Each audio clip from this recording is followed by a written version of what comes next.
You know the way you make me feel. I don't see what's the deal. You said you wouldn't leave. I said this isn't me. Do you know how you make me feel? Come on, and let's be real. You said you wouldn't leave. Do you know?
You know the way you make me feel. I don't see what's the deal. You said you wouldn't leave. I said this isn't me. Do you know how you make me feel? Come on, and let's be real. You said you wouldn't leave. I said this isn't me.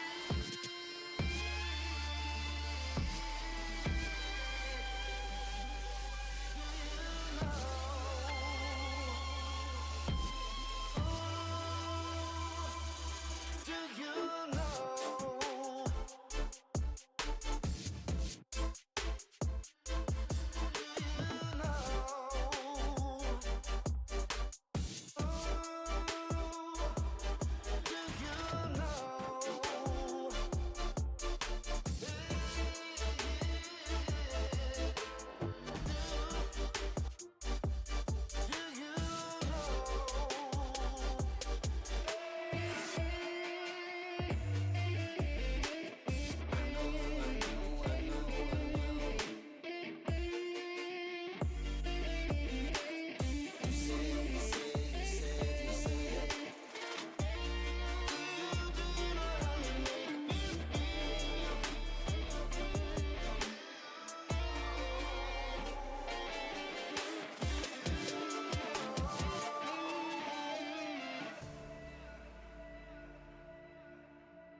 Ladies and gentlemen, welcome back to our Cracked Media season of Multiverses Singles. I am CJ Zephyr, and I am here with the completely and utterly talented and also quite handsome Juice Wayne.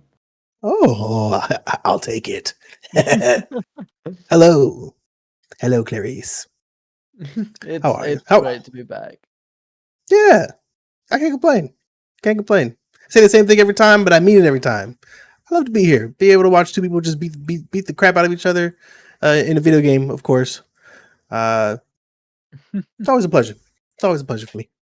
It is a wonderful time to be here and to get to enjoy such, high class and insane uh combat that we always get time and time again. We have just finished our check-in process and we have, I believe, 20 competitors lined up for us this week. I'm looking down at the roster right now, and I believe the vast majority of the guys that have shown up this week are people we've seen before. There's a couple that I'm not noticing. I mean, I could be wrong, but Girth is new, at least to me. Girth Quake, TTV.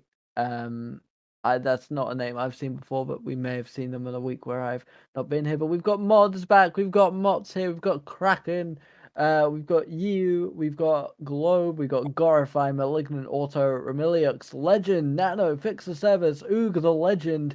Still love that name. 300 Oxay, Mohawk, Honored J Dog. Garify, I think I've already said that name. And then we've got Chaos, Shaft Nizzle, Remiliux, and Kal-El and Cooper as well. I don't think I've missed anyone, but it can be a little hard to see. There's a lot on my screen right now. So we have a pretty stacked bracket this week.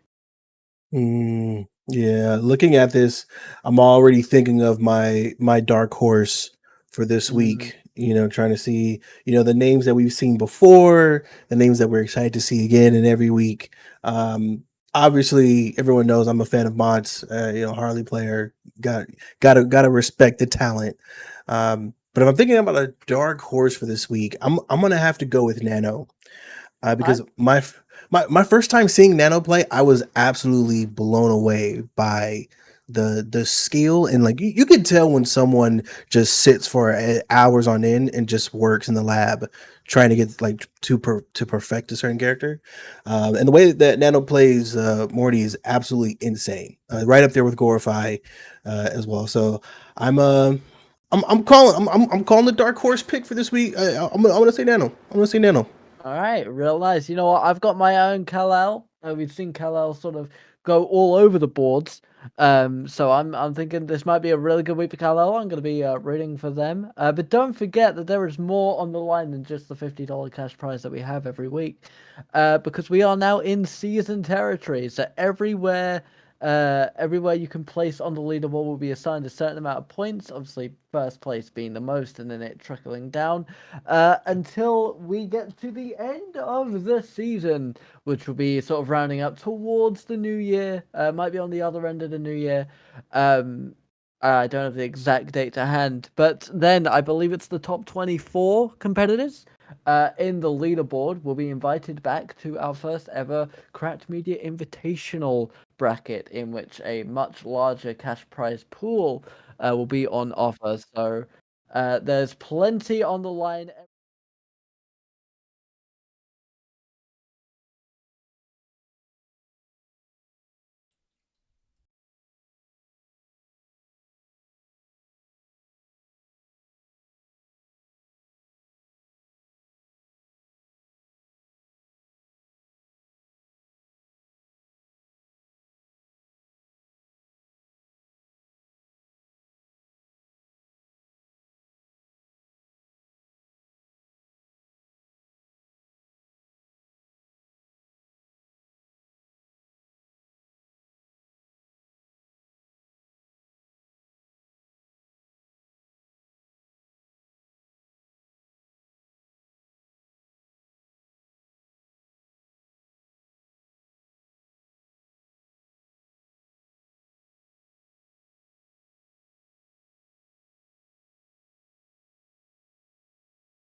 Our producer just to make sure that we are ready to go when the time comes.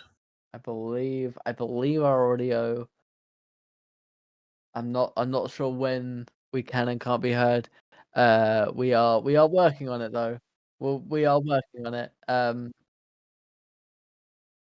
So we do have a new producer. J-Dog couldn't be here for this week, so we are kind of running off of a little bit of a different system. But we have Quang in the background trying to make things as smooth as possible. And it's not an easy job for him, so credit to him for sticking it through with us. But we are gonna get started with our first round. Immediately we're seeing a very aggressive opening from Zarya and a very nice use of the airwalk as well. An immediate elimination. Yeah, that's absolutely insane. I mean, we just started here, but that's the thing. That's the thing about Arya is that if the combo comes in at the right time in the right place, it's just like playing against Finn, man. You can be off stage in no time. So you got to be careful at all times playing against Arya mains like this.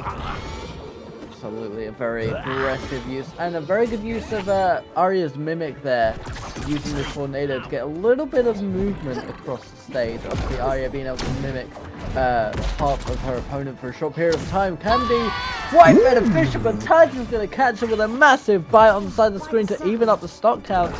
Arya is going to land a knife though and gets a very nice dash in. Some very quick eliminations. We are only a minute into this match. I do like it. Crack on was like, listen, brother, you're not the only one who knows how to get somebody off stage. That side special from Taz hits so hard and it does so much. I mean, it's like a mad dash trying to escape the side special on top of Jesus. Well, I guess Arya doesn't have to worry about that because Arya has her own bag of tricks and is able to do what she's got to do to get you out of here as well. I mean, in this situation, you already know when you're playing against Taz, you want to stay away from up special, side special. If you can do those things, you're gonna be just fine. But if you don't, it's gonna be trouble for you. Definitely a risky maneuver as we see Taz with a really nice belt stake, getting a little bit of range damage, and these two very close up heroes, which I think is a real big thing to consider, especially in these opening matches. Both of these guys benefit from being very close range. They don't have a lot of projectiles that they can use. Obviously, Taz has that unique stats effect that he can apply. I'm not sure what the exact name for it is, but it is basically Taz's ability to turn his enemies into food, making them vulnerable to any kind of massive heavy attack that Taz can unleash, as we see. And that was a brutal knife strike there from Arya, but Taz almost gets an elimination there. It looks like, oh, very, very nice play from Taz, evening up the playing field. Yeah, I wonder if the Taz pick is more of a seasonal decision, given that Turkey Day is around the corner here.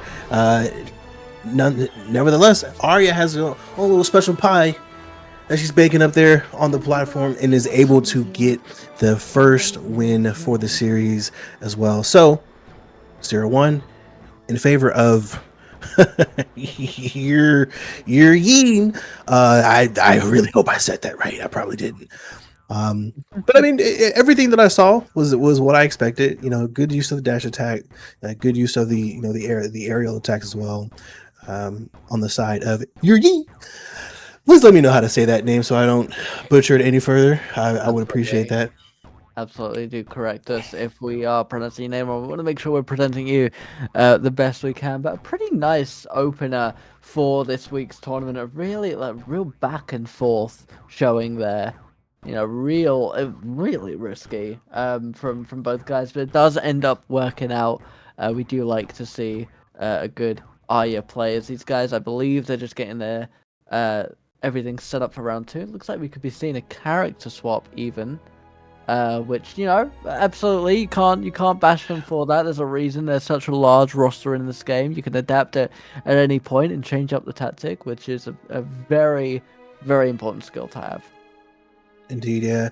I try my best to feel confident with at least 3 characters at any given moment. Just in case I feel like, all right, this matchup just isn't working out at all. But I give all the respect to any players who are able to take one character, master that character, and say, nope, it's just me and this person. We're gonna be in love forever. Best union. And it looks like we are gonna be running it back. No character swaps here, and we are gonna be going back to Trophy's Edge. So again, we're going to see the use of those floating platforms, but I think Taz was using quite a lot to sort of get that high ground. Obviously, Arya using that airwalk can kind of create a platform of her own, which can be beneficial in multiple scenarios. But here comes Taz with a really, really nice opening and gets Arya off the stage immediately. And all of a sudden, it does look like Kraken has really changed up the pace. Yeah, Kraken definitely knows. I mean, both players have the potential to be very aggressive, and you want to make sure that you don't get punished by Arya. One of the ways that you can do that, punish her back instead. I mean, if it works, then so be it. Great job. But this is right here is where you don't want to be. This spot right here is where things start to really hurt, and they really start to have you clinching at places that you don't want to be clinching. So you want to make sure you're being very careful here. Both Kraken and Yuri trying to get first stock, and not quite. That aerial attack could have done it, but no follow-up. Good counter dodge into the side special, but it misses here. Okay, nice neutral, but can't really follow up with it though. Oh, okay, all right. So Kraken's able to strike first. This is what you want. This is how you get your confidence going. This is how you stay in the game, unless you get caught with a dash attack. So there you go. An immediate equalizer there from the Arya player. A very, very quick way to swing momentum immediately back into your favor, which is exactly what they want to see. They do whiff a little bit on the Airwalker there from the looks of it, so we're not going to get the most value out of it. And it does seem to have allowed Taz a window of opportunity to start dealing in some damage, but Arya answers right back in, and that is what we want to see. There's the combo we were trying to let off earlier, and now Taz at a very, very nice 63. Arya's looking incredibly strong in this fight here, going up to 71. Arya's still below the 50 range. Looks like Taz is finally going to change that, however, does get caught there by the cartoon cloud. You know, we've all seen that, the sort of back and forth fighting. And there is the Mimic, a very nice execution getting Taz off stage, but he does seem to break through the edge guard. Yeah, and using that side special to kind of securely get back on stage is so useful to have in your kit. Nice neutral there to get Arya off stage, and the spike to follow up as well. I just saw a request in chat that maybe the name is pronounced Urian, which makes a whole lot of sense. So that's what we're gonna say until further notice. Urian able to get second stock here. Again, this has been very back and forth. You know, both players get each other over 100. One player strikes first, the next player follows it up. In this case, Kraken has been the one to strike first on both stocks. So at this pace, you can assume that this will go 1-1, and we'll be seeing game 3. But I guess we'll have to find out. You know, the pressure is obviously on. This is either you win, we take it to game 3, or you lose and move it down to the lower bracket if you're Kraken. So you really got to focus up here, and yeah, as we say, really get cracked. Yep, absolutely right there. And now Urian desperately trying to secure their place in round 2, knowing how important a lead like that can be. You know, you can almost guarantee yourself the higher point totals if you could just fight your way through this initial bracket. Although Urian is going to answer back really strongly, but they do miss it. But it doesn't matter. Arya was unable to make most of the ledge, and it looks like Kraken is going to be taking round 2, and we are going to be going to that round 3. A beautiful prediction from Juice there. It worked out, and I mean I was pretty nervous for Kraken because 118 heat. Urian only had it wasn't enough. To confidently say you're going to get them off the stage immediately, but Kraken was able to pull it off. Can't be mad at that. So, well done. In this particular matchup, I'm not seeing anything that stands out to say this particular ability is winning. This particular ability is giving this person the edge. Like, both players are kind of standing on the platform and just throwing whatever they can at each other. Some things work, some things don't. But yeah, I mean, it's a pretty solid matchup so far, pretty even. Absolutely, and I don't really think we'll be seeing much of a character switch on either case. Both have shown that both are capable of dealing with this scenario. I think it just comes down to player execution at the end of the day, but we've been known to see those last minute swaps. So we'll keep on the edge of our seat and keep a very close eye on their decisions going into the third round. And it looks like most of our other matches throughout the tournament have also sort of gotten underway. We've got a couple round 2 matches that have already started. A couple people still looking to finish up in round 1, but most people are getting on with their first set, and we do implore you, make sure you're keeping your fingers warm. Obviously it's getting colder at this time of year, so make sure you're keeping yourself all nice and comfortable, and be ready because your match could come up at any point. So have it all set and ready to go. Make sure your tasks are complete on Start GG so we can get this done for you all as efficiently as we can. It looks like we're going to be going to the Bat Cave for round 3, which obviously is a little bit more of environmental potential with the two platforms on either side, which can be quite volatile. We've seen them do quite a fair bit of damage throughout, but it's a very interesting map pick, and it looks as though we're ready to get things underway. I at least hope so. As you can see, both players kind of moving about here, but it looks like they are serious. Okay, yeah, so it's on. As of right now, Kraken starting off with a decent combo here. That Subway sandwich doesn't quite connect, otherwise it would have been a great way to finish it off. Arya trying to mimic, but can't quite get anything from it. Nice dash attack coming through. Couldn't follow with that car bounce. It's so nice early game to be able to get, to knock someone horizontally off the car just like that and get some sort of follow up, but not able to do much. Just another foot long to the face. Dash attack coming from Yuri in here, but again, this is what I was talking about before, right? I mean, both players are kind of just throwing whatever they can at each other to see what sticks, and if it does, cool, try your best to kind of continue with it. But there's not really a whole lot of chaining going on, Now Kraken was able to get it cracking and get that first stock, so definitely a great start. 93 heat. You still have the ability to do some sort of damage before you get knocked off stage by Urian. We'll have to see how this turns out. No, absolutely. Of course, Urian does have that little 15 damage extra threshold from the spawn in, which can make a lot of difference when you're trying to build up that initial damage on Kraken's side of things. Urian was able to get the elimination there and even up the stock count of 5 minutes 20 on the clock. But once again, Kraken kind of immediately coming in and trying to answer for that aggression. It is Urian though who seems to have a lot of control over this. A very nice knife dash there does get through the Taz. They do a little bit of damage off the side, but again, it is still all Urian, 70 to 41 currently, and a very nice control over the edge as well. Although those projectiles are coming in pretty effectively, able to break the defense and allow Taz to try and make their way back onto center stage, which is really important when you're trying to get those resets in.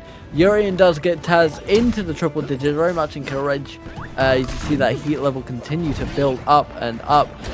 Kraken is able to defend the edge guard, perhaps intimidating Urian there, and the stock does go to Kraken, but it does look like Arya's going to try and immediately even this up, and we are down to final stock. Indeed, yeah, that was an unfortunate SD there from Urian. One thing to note, as you mentioned earlier, is every time that Kraken goes off stage and uses that boot, Urian gives a ton of respect and backs up. And I think that there's an opportunity to kind of see that coming and counter. I hope to see Urian notice that and make an adjustment to say, nope, that I'm going to find a way around that boot and still kind of continue to edge guard, because that will definitely show some additional skill coming out of the Arya play there. See right there, for example. Boot's coming, but who cares? I'm still running at you. Oh, that could have been the end of the game right there, but not quite. 113 to 61. And trying to get back on stage, gets caught by the up special, and the follow up from Kraken to get it cracking and take the series. Well done. Well done indeed. Very, very clean. A very nice win from Kraken there, who is going to be moving on to round 2. Congratulations.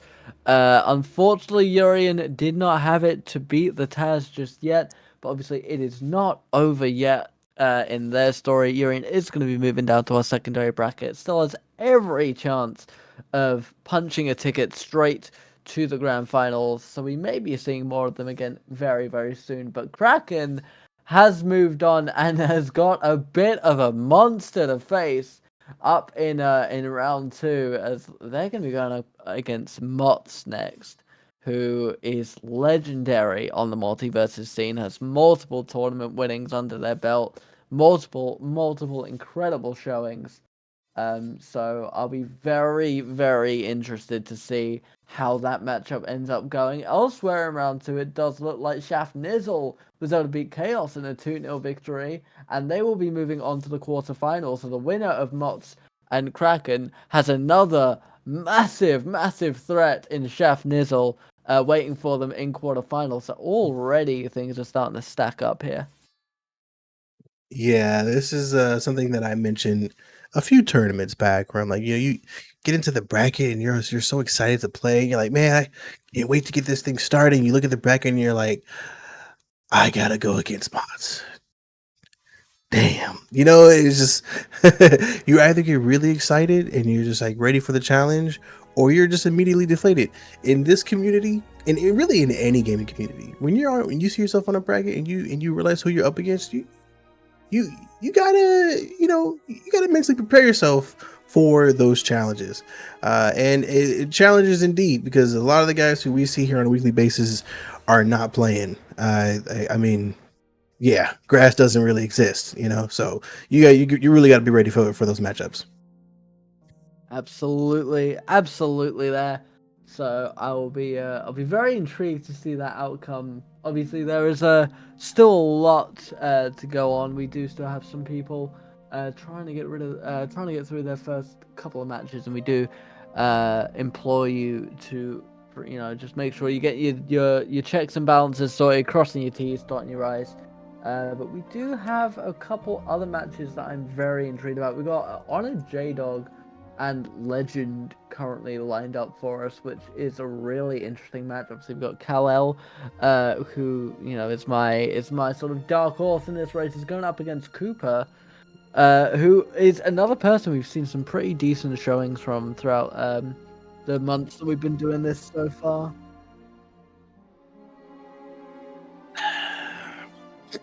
Yeah, so it looks like we're going to reach out to some of the players here to just kind of give them a quick warning of, don't you play yet, you wait up. Okay, we got to get you on the stream, brother. It's very important that that they know it ahead of time.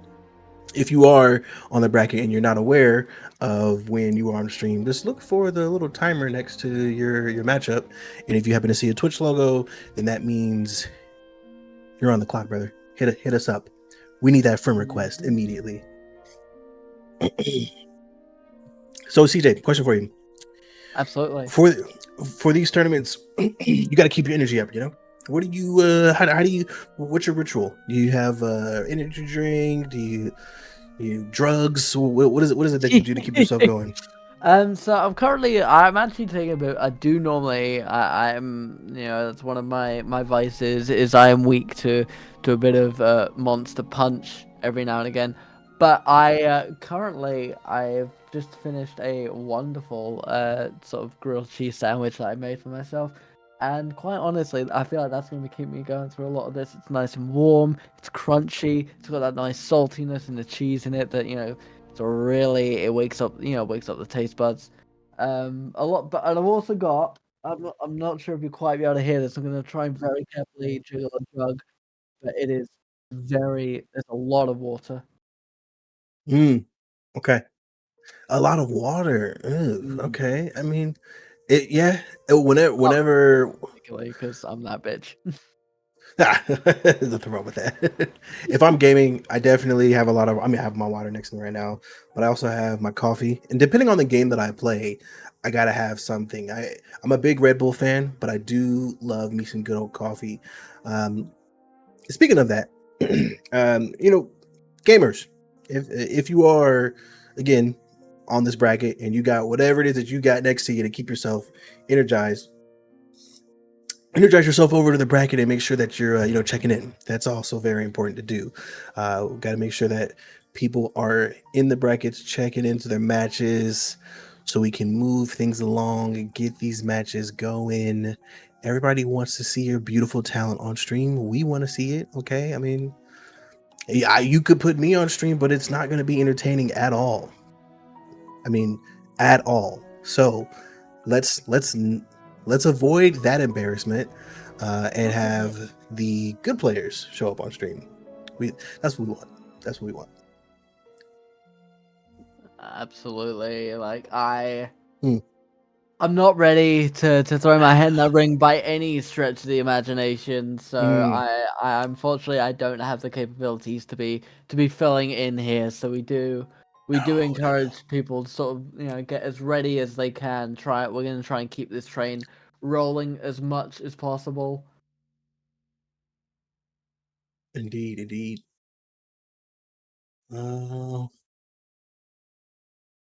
Looks like in the J-Dog versus Legend matchup, Legend is up 1-0. Mots and Kraken is going to be getting started here pretty soon. And Clover's Cooper, Legend just took the series versus Honored J-Dog. When I first saw that, I was like, wait, is our producer taking a break to be in the tournament? But that's not the case. That's not the case at all. So going forward now, Legend is going to be taking on Nano in the winners quarterfinal. So that'll be definitely an interesting one to watch here.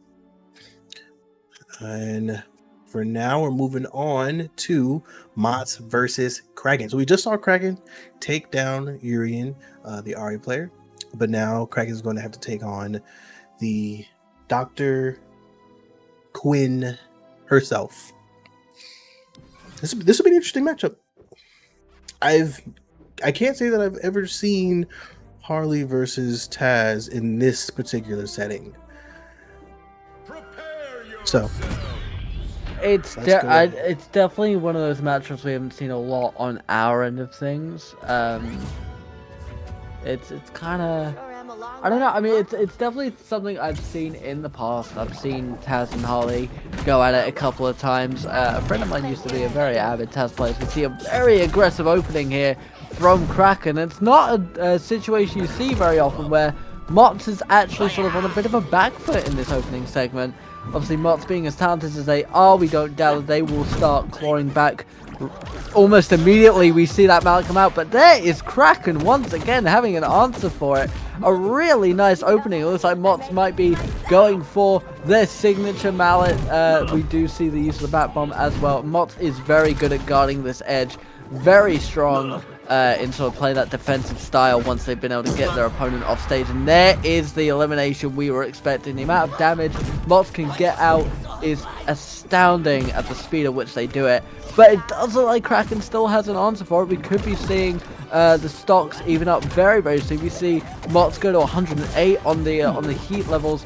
They're definitely going into kill range in those deadly triple figures, but Mots has dealt so much damage already. 77 heat on second stock for Kraken. It does look like Mots may still have the momentum. I feel like Mots probably doesn't feel as pressured just because of the overuse of the Nair. After watching Mots play, hundreds of matches at this point, whatever it may be, definitely overuses Nair whenever he feels like, okay, I can win this, no problem. So there's a lot of confidence coming out there for Mots. In this case, up 2-0 currently on Kraken, or sorry, 2-1 for that matter. And starting a nice little combo right here, was able to get the dodge beat, but gets parried instead. So the combo's coming back from Kraken, coming back on the offensive here. Uses the Nair charge a little bit too heavily. It can't follow up here, but Mots gets a bat bomb, can't connect. There's the up special with the follow up. That's game one. Very, very clean game one at that, and Mots, showing off why they are such a large name as they are in this multiverses space. As we go right on to round two, which will be at Sky Arena, so a much more sort of neutral stadium for our competitors to fight in. You know, but you gotta give it to Kraken. Those openings from that last round, you know, very, very aggressive. And although Mott's is very much capable of catching that momentum and getting it on their side, yeah, Kraken might have what it takes to maybe take a point back here. Still, very much game 3 potential. Yeah, Kraken was definitely showing. Listen, Mamba didn't raise no, you know what, so I can respect it. And the same thing starting in this match. Kraken starting with the same aggression. Unfortunately, that aggression has led to a 76-0 start in favor of Mott's here. So, it's nice aggression, but I guess controlled aggression. It's the same thing that we I mentioned in the matchup against Urian, as Mott's is able to get that first stock, is that sometimes you feel like both of them were just kind of running in and just throwing something to see what sticks, as opposed to Mott's, who's a very calculated player, knows exactly what to do, what combos to throw, how to dodge read, how to tech you into the floor and just continue to follow. Nah. So Kraken decides he's gonna try to neutral dodge and get the parry. Mott sees it, holds onto the nair, and just waits and gets you out for the second stock. Like, this is disgusting. This is exactly what we were kind of expecting, but just like we hoped it wouldn't end in the fashion that it did. Mott takes the series 2-0, very convincing. An amazingly clean showing there from Mott. I mean, that I was holding out hope for Kraken, but Mott just did not allow for the opportunity. Just pressure constantly piling up there, an insane showing. And whilst Kraken did an amazing demonstration in round 1, they are going to be going down to our lower bracket. And it looks like Mott and Shaft Nizzle is going to be one of our first quarterfinals matches. I'll be very excited to see that. Elsewhere on the bracket, a lot of our quarterfinals has been decided. Looks like we're going to be having Legend going up against Nano, and we're going to be having Cooper going up against Oog the Legend as well. We have one more quarterfinals match that still has to be decided, and we will see what happens with that imminently. But very stacked all across me. Cooper has done incredibly well today. Taking out Kal-El, so my dark horse is already down in the lower bracket. Legend is someone we've seen quite a bit over the last couple of weeks, and they've been really starting to build a name for themselves, and it's wonderful to see. And then, of course, Shaft Nizzle is someone we've seen a lot. So it looks like our next match is going to be Oog versus Cooper. Okay. Oog versus Cooper. And let's see here. Just trying to figure out who Cooper is going to be selecting here. We obviously see that Oog is on Agent Smith, which we have seen in the past. I'm pretty sure we've also seen Oog on Wonder Woman, I believe, as well. But definitely very nice showing for the Agent Smiths. Great representation for the Agent Smith mains. Ironically, Cooper has decided to pick up Wonder Woman, which this will be interesting because since Oog plays Wonder Woman, probably kind of already has a game plan going into this matchup of how you can just counter his opponent. So interesting to see how this turns out. I will be very, very intrigued to see how this ends up going for them. We've seen a lot of very good Adam Smith play, so my money might be on Oog here. But I also know that Cooper is not someone you necessarily bet against, I guess, unless you're confident. So it's going to be a hard one either way.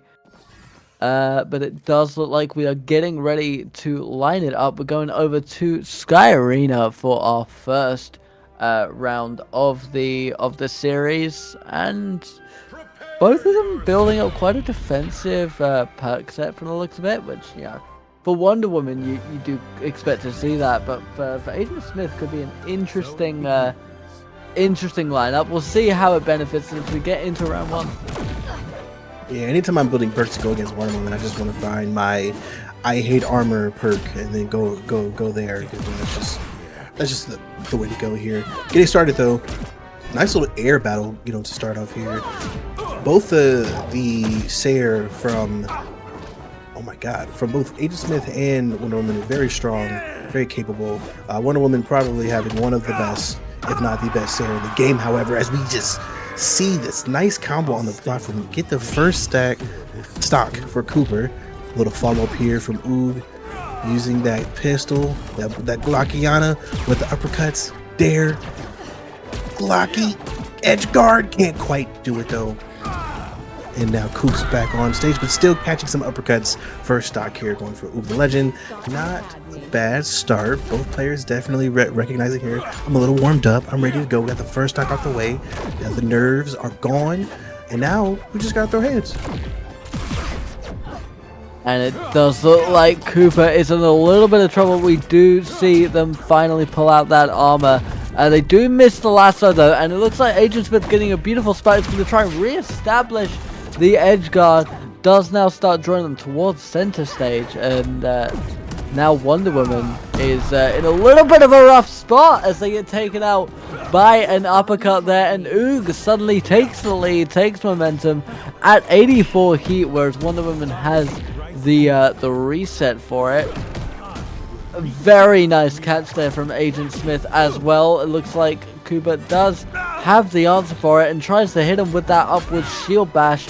There is the second, and there is the third, and that is the elimination we wanted to see. Down to our final stock of this round as the Hyper Armor comes out. And a very, very good dodge though from Oog, who is playing around beautifully, perfectly timed dodges left and right. And we, 4 minutes 55 seconds on the clock.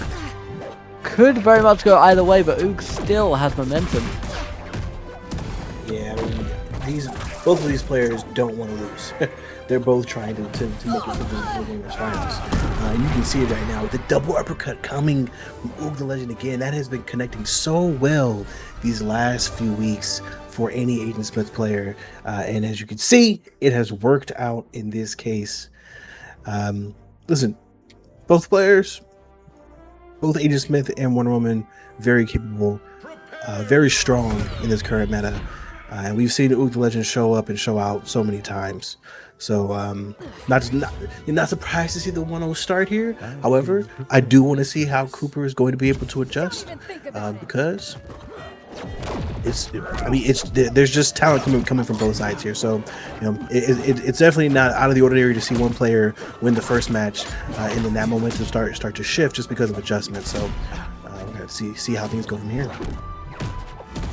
And it looks like Oog with another really nice combo there on the edge. Cooper trying to break out of it as best as they can. We see that Hyper Armor come out once again. Does nullify a little bit of the damage that it would have taken. And a really nice dodge as well. But so does Oog with a beautiful dodge. And now just sort of playing around on that edge. Being very, very careful. Using that spike a lot. We see the silence come out, and that is going to really run interference against Cooper, who tries to break through. Very nice dash there to the side, but that double uppercut once again does secure the stock. A really, really nice showing there from Oog, who takes momentum in this match at 103 heat no less, so it's in very much a dangerous position for themselves. But it's still showing complete and utter confidence as he wait out the armor and gets a beautiful overhead shot. Constantly stacking up that damage to Cooper. Could be looking at an evening of the playing field here. Not quite, as now Cooper establishes that edge guard. Doesn't match with the lasso though, and that gunshot is going to break the defense. And that's exactly what Oog wants to see. A masterful use of the edge there. Perfectly timing their shot to break through the defense, and now reestablishes their own edge guard, catching with that spike once again, and now Wonder Woman once again in kill range. Very nearly eliminated, but is able to survive off the edge of the map. And we want to point out, Oog at 123 is yet to lose a stock so far. Gets caught by the grab, misses that shot though. This is incredible. Yeah, no, this is it's been pretty impressive here. I mean, there was a moment where Oog had Cooper in burnout, and really came in and did his part to punish.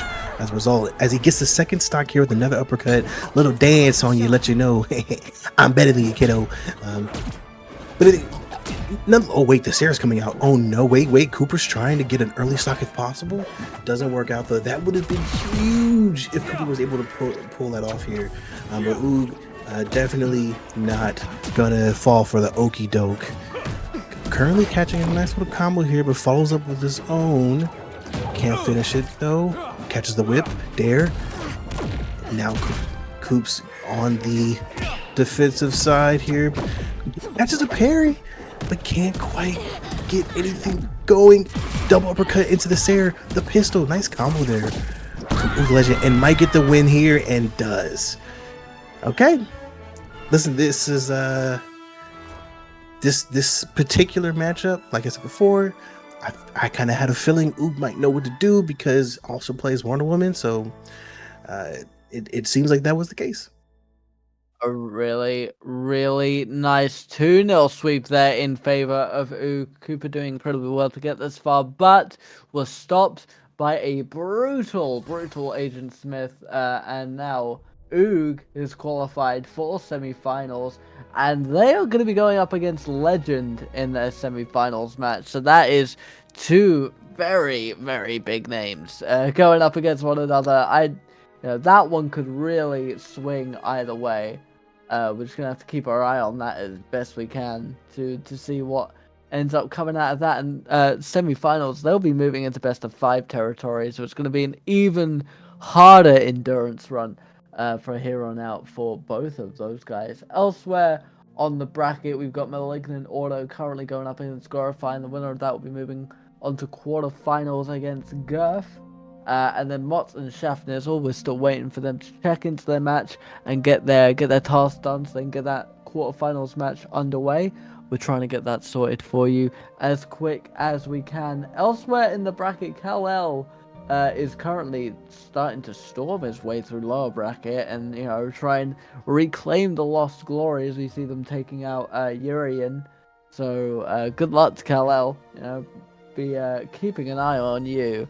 My dark horse, I'm kind of hoping you climb a little bit higher. I would like to see you get some points. It also looks like we got Ramilix going up against Mohawk. That is just started up. And we've got Oblige Glow going up against Honored J-Dog. So very much good luck to the both of them. And Chaos versus Kraken in lower round 2 as well. So again, some pretty even playing fields, I'd say. These are very much people that are all on the same skill level, very much can go either way, and I think that's the kind of match you like to see here. You don't just want to see a steamroll. You want to see the spice. You want to see people sort of go back and forth a little bit. 100%. That always makes it more entertaining for any matchup itself. And whenever the pressure is on the line, whenever there's stakes, and you realize, oh, this is not the stumping that I was hoping it would be. It just. It's what they say. It's what makes champions. You kind of have to be put in those not so fun scenarios and find and crawl your way out of it. So you kind of build that confidence. So all of the greats have been through it, and it will continue to be that way until the end of time. It's just a fun, fair competition. That's what we like here at Cracked Media. Absolutely right there. As we try and get our next match lined up for you, we're gonna figure out who we're gonna be watching next. There's still a lot of people that need to kind of get through the filters a little bit, but I don't say be happy watching any of these. We've got some real heavy hitters. It's gonna be. I can foresee a lot of leaderboard movement. I think Mott's is obviously the biggest threat in that. They've been building up a really big league, a big leader points there. But obviously, it doesn't necessarily matter about coming first. Obviously, you want to because it will help you with your placing. But you just want to get enough to get in. That's the first step, right? I think there's still a lot of room for these guys to who might be on the back end of that 24 to try and sneak in and steal it from someone else. Yeah, that whole series is going to be really exciting to watch because we already know there's going to be. I mean, from the start, it's going to be intense. It's going to be heavy. It's going to be sweat, just literally from match one. So that's something that I'm really looking forward to. And I don't know, man. There might be some side bets if anybody's willing to really gamble a little bit. You know, I'm kidding. No, I'm kidding. It won't be. There won't be any side bets. It won't be at all. But yeah, man, it's something that been casting these tournaments for a while now, and it's just a pleasure to be able to kind of witness the greatness. So be it. And also to be able to see this transition to IRL, to an actual LAN event. That's the icing on the cake. I can guarantee you right now, man. If there is a LAN happening at some point next year or whenever, I'm gonna be there, and I'm gonna be looking for these guys. I want to know. I want to know how. Sometimes they say, I think there was for Optic Gaming. For anyone who knows, I mean, if you're in the esports community, you know Optic Gaming. Back in Black Ops, through Call of Duty Black Ops 3, they had a saying. They would say, "No online, no Optic," basically.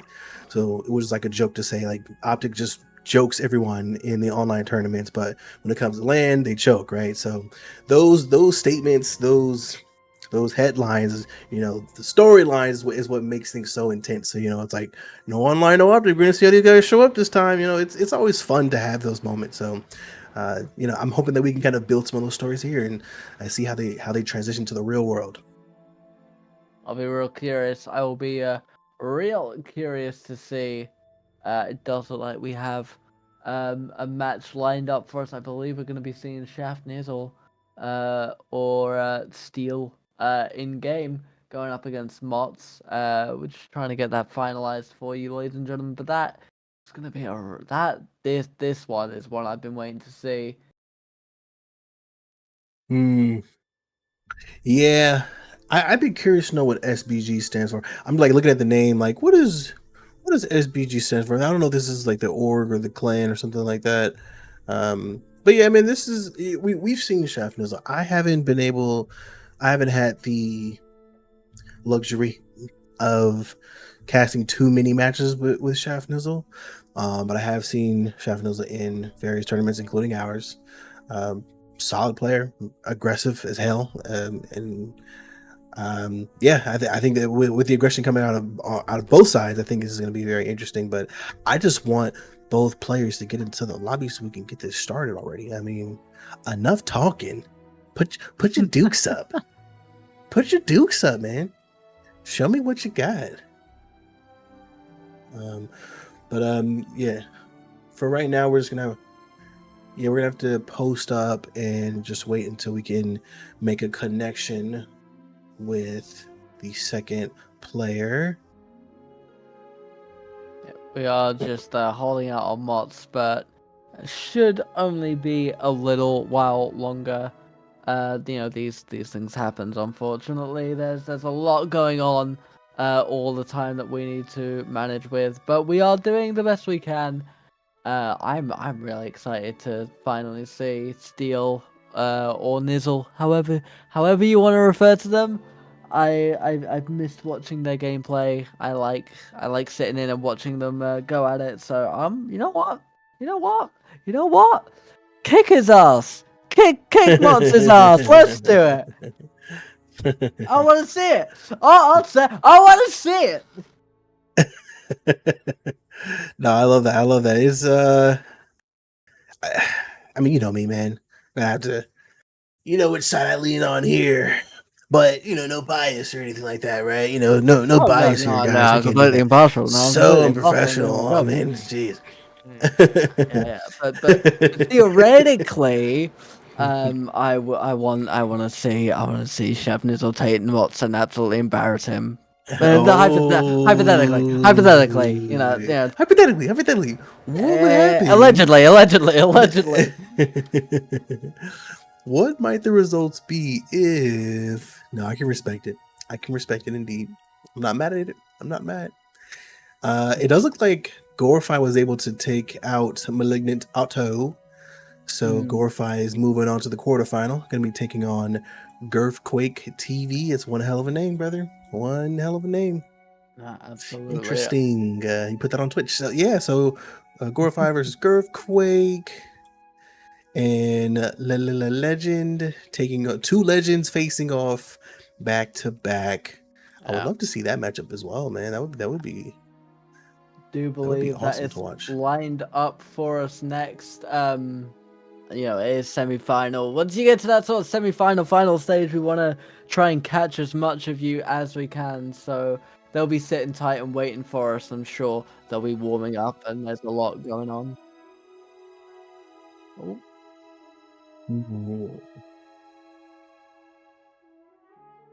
Yeah, it looks like we're getting a word from our producer here that we're going to be moving on. You're unable to get in touch with Mots, unfortunately. So everyone in the chat, we're just going to beat Mots up whenever we do get the chance. I will bring the Vaseline and the gloves. You don't have to worry about that. I have the equipment necessary. Someone grab the Twitch for me, please. Grab the Twitch. We're heading over. We're heading over. No, but seriously, we're gonna be moving on here. Legend is taking on Oog the Legend. So this will be our next matchup to witness. Now Oog just took out Cooper. Pretty good matchup. I was surprised, though. I don't want to say surprised. Legend was able to take out Nano 2-0. I mean, you don't know. We don't know if it was a close matchup or if it was a convincing 2-0. But Nano's, my dark horse in the lower bracket currently, taking on Chaos in losers round 3. So I'm hoping Nano can make a good old run through the bracket. Create some static for everyone else down there. No, absolutely. I think that's the thing, is when you have, people of that repertoire, and people of that stature sort of going into the lower bracket, it does really sort of put a fire under everyone.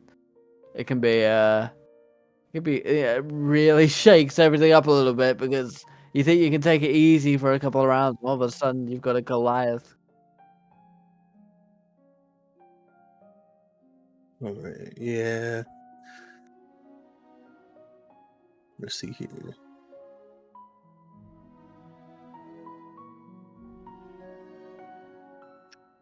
So, word from our producer, things might be shifting around. We're trying to get as much for you guys as we can, but we are just we're trying to establish a match here. We're having some technical issues. To report in from the voices up above. Thank you for your service, but we might actually be getting Mots and Steel after all. So we're going back to the original plan. If it ain't broke, don't fix it. Mots and Steel. Mots and Steel. Mots and Steel. All right. Joker versus Harley. This is Juice, I thought we were watching Multiverse. It's not therapy. What's going on? This wasn't. Yeah, exactly. I'm not a couples therapist. Well, we see how therapy worked out for Harley Quinn, so it's probably not good news nonetheless, right? Well, with that in mind, it looks like we're going to be going to Sky Arena for this first batch. Looks like. Are we going to see this aggressive Mots opening that we typically do? We do see the back bomb meter. Oh no. There's no way. No, there it is. There it is. Steel is able to stay alive. Very, very well done from Steel. Beautiful use of the balloon to sort of get a little bit of upwards momentum. But Mots very nearly sent a dire message, trying to wrap this up quickly, it seems like. Nice air coming out of... Oh, in the nair to get the first stock there. Mots doing Mots things, followed with a new Mots special here, but not enough heat to get Shaft Nizzle off the Mizzle. So right now, still edge guarding so well. The dare into the Sair, into the dare. I dare you to stop. Oh my god. Another dash attack. My special. No, into the nair. The parry. Into the Stop it. Stop it. You need to stop, Mods. This is not okay. Mods was like, you know what? I was holding up the stream. I'm so sorry, guys. Let me just come through real quick and just put a hurt in on this guy so we can get on to the next match. This is absolutely insane. Well done. Nah, I'm out of here. I'm gonna see you guys later. You guys have a great night. Yeah. What? That Can't wait to tell my that was alumni wrapped up about so this. quickly. I think we just got over a minute, maybe. I didn't even have time to check the clock. That is insane to me. That was an incredibly quick cleanup there from Mott. I mean, I'm in Steel's corner there, and I don't know what to tell him. Like, that's how do you prepare for something like that? Can you prepare for something like that? What? This is your weekly go ahead, put the controller down, Playboy moment right here. This is the weekly just place the controller on the table. All right. You had a good run, you know. I mean, we didn't even really get a chance to cast the last match, but going into game 2 here, bomb placement, well done. Into the Sarah, can't follow up. The Joker card comes through, connects here. Nice side special here from the Joker side of things. Chef is trying to get some sort of combo started, but Mods is just all over it, moving so quickly across the platform, finding some sort of opening here. I mean, it seems as if, I mean, granted, you know, many of Joker's attacks aren't as quick as they were on release, but you can just tell that there's clearly a speed difference for both characters here. Combo after combo, the nair missing, but the parry comes through. Can't quite follow up though. Mods is just staying on the aggressive here. 91 to 104 though, it's still pretty close for both. Nice combo from Shaft and the first stock. All right, Shaft, go ahead and show us what you got there, young brother. That is what we want to see. The stock is immediately evened up by Mott's, but taking the first stock in a bout like this, yeah, it does send a message to momentum. Can mean everything, and now it looks like Mott's is sort of dancing around him a little bit, does finally catch him with the spin kick, but the explosive card, a really nice execution over there. I believe that is assisted by a perk, although wasn't able to capitalize on it just yet. It does survive off the edge of the screen. Mott's is looking for the KO here, but Shaft just able to stay alive. Does not land on the platform, however. That is a crucial thing. Does finally make it to center stage. I believe we saw a burnout there for Joker, so he's going to be very vulnerable, and now it's going to be Mott's looking for that KO, which they get. The second stock is in their hands. Obviously, this match going on double the length of the previous, but is still very much in Mott's favor. We could be looking at execution here. There is the mid-air dash charging the mallet, but the balloon allows them to escape. Not able to follow it up though, does not secure the kill, and allows Mott's to get back onto the edge of the screen and allows to secure the reset they needed to keep their resources flowing. A really nice use of the pogo there from Shaft though. Could be looking at elimination, and we do, and the stocks are even 97 to a reset though. Could be looking at game over, and it is done. Yo, the disrespect to just hold a nair and just follow with it. It's like, come on, bro. Like, what are we doing here? What are we doing here? All right. Shout out to Mods getting the dub there and 2-0 victory. It was great to see Shafters will start to kind of come back and show, hold on, I'm still here. You know, don't count me out just yet. I'll make the adjustments. I gotta do what I gotta do.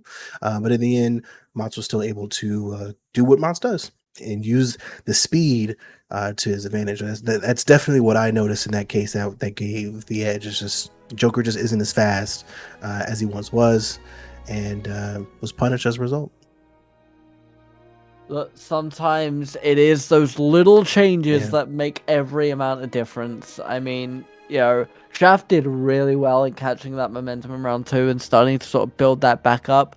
I do think that they just sort of let it run away from them just a bit too much. And, you know, again, there's no shame against, you know, when you're going against someone like Mott's, there's no shame in, like, you know, having those couple of little errors. We see them all the time. You know, I think that Burnout specifically did really allow Mott's to take advantage of the open window and get that second elimination, which really sort of sealed the deal in that match. But it is not over for Shaft just yet. They will be moving down into lower bracket, but there's every opportunity of climbing back up, and be very excited to see them return and see what they can do. Indeed. Now that we see here on the bracket that Moss is able to take down Shaft Nizzle, we've got Gorify versus Girthquake, trying to see who's going to come out of that matchup. And then between those two, they'll be taking on Mott's, and the winner of that semifinal will take on the Legend. So this is where things start to really heat up. We start to really see, you know, the difference makers, right? You know, like the guys who are pretty disgusting, kind of take each other on head to head. I'm so ready for this. So ready. I mean, it's just a matter of these guys getting through their matchups here. Sometimes these matches are done pretty quick and we can kind of move on, but today it seems like there's been a little bit of lag. You know, I don't know if there's maybe other tournaments happening or something like that. And I know that some players probably sign up for multiple at the same time, but it has been a little bit slower than usual to get adjusted. So we do apologize These for any things delays. can happen, and we will do the best we can to sort of make up for any lost time. We do have a lot of matches currently underway in lower bracket. As we've seen, you know, Honor J-Dog is breaking his way through. Kal-El is breaking his way through. Chaos has done very well, taking out Kraken in a 2-0 victory, and is moving on to face Nano, so good luck to both of them. And we're sort of looking at the sort of round 3 stage for that bracket. So I will be real intrigued to see the sort of outcome of that, and sort of when you get to that sort of lower round 4, lower quarters, you sort of see, right, who's really sort of chiseled themselves back and really has a chance of building themselves a bit of a winning streak, which honestly it goes a bit unmentioned, but I think having a couple of wins behind you in that lower bracket, it gives you a moral boost and it sort of keeps you going. Yeah. You can find yourself burning out a little bit towards the end of it all if you're not careful. But again, like I said earlier, that pressure, the adversity that you go through, you know, it's what builds champions. It builds character. You know, sometimes you kind of have to go past your limit in order to see how far you can go. So show us what you got. I mean, that's the way I see it. It's the way I see it. I wish I could be in these tournaments. You know, I wish I had the ability to play at these guys' level, man. I'd love that drive. You know, like I said, I got the coffee. You know, I could just inject this right into the bloodstream. You know, we get going. We'll get going easily, man. Inject the caffeine right into your veins. Oh yeah, right. Get in here. Get in here. Be the Ray Charles of coffee. No problem.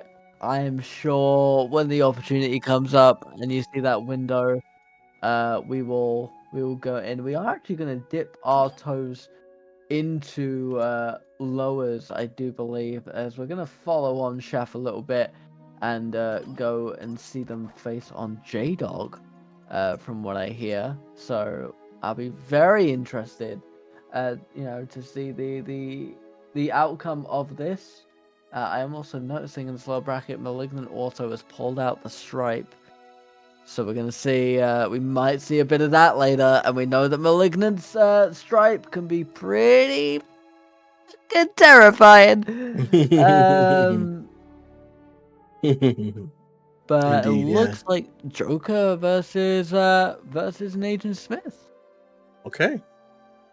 All right, J-Dog. Shows what you got. Oog the Legend is watching. Absolutely.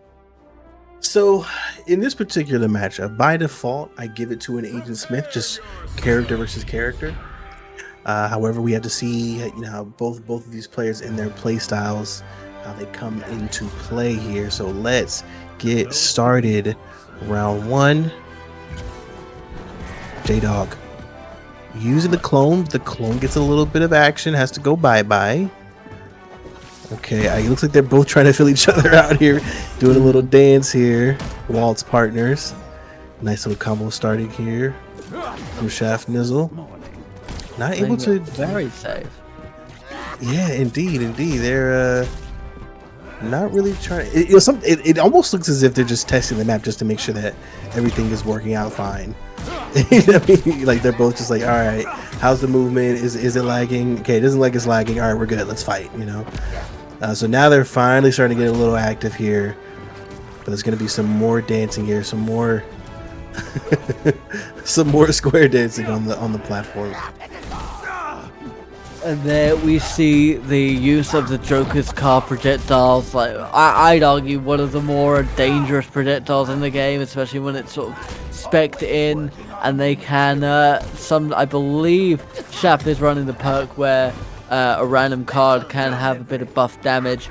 We will try and confirm that for you. I think we just saw it there actually. So really nice use of that. It can be real dangerous. Agent Smith at a really high 166 there finally gets eliminated, and the first point is going to go to Shaft here, who's at 63, which in all honesty is, for how long the match is going, 63 is not a terrible place to be at. There we see the card again, but we are seeing Agent Smith finally start to break through. J-Dog looking to get in those gunshots, which are a lot harder to track. No massive projectile to keep track of there. Just, you got to hope that your maneuverability is enough to get you out of the range of fire, but the double uppercut, as telegraphed as it can be, is a devastating move that eliminates Shaft and gets the stock back to 1 apiece, evening up this match. Yeah, nice play here from on both sides.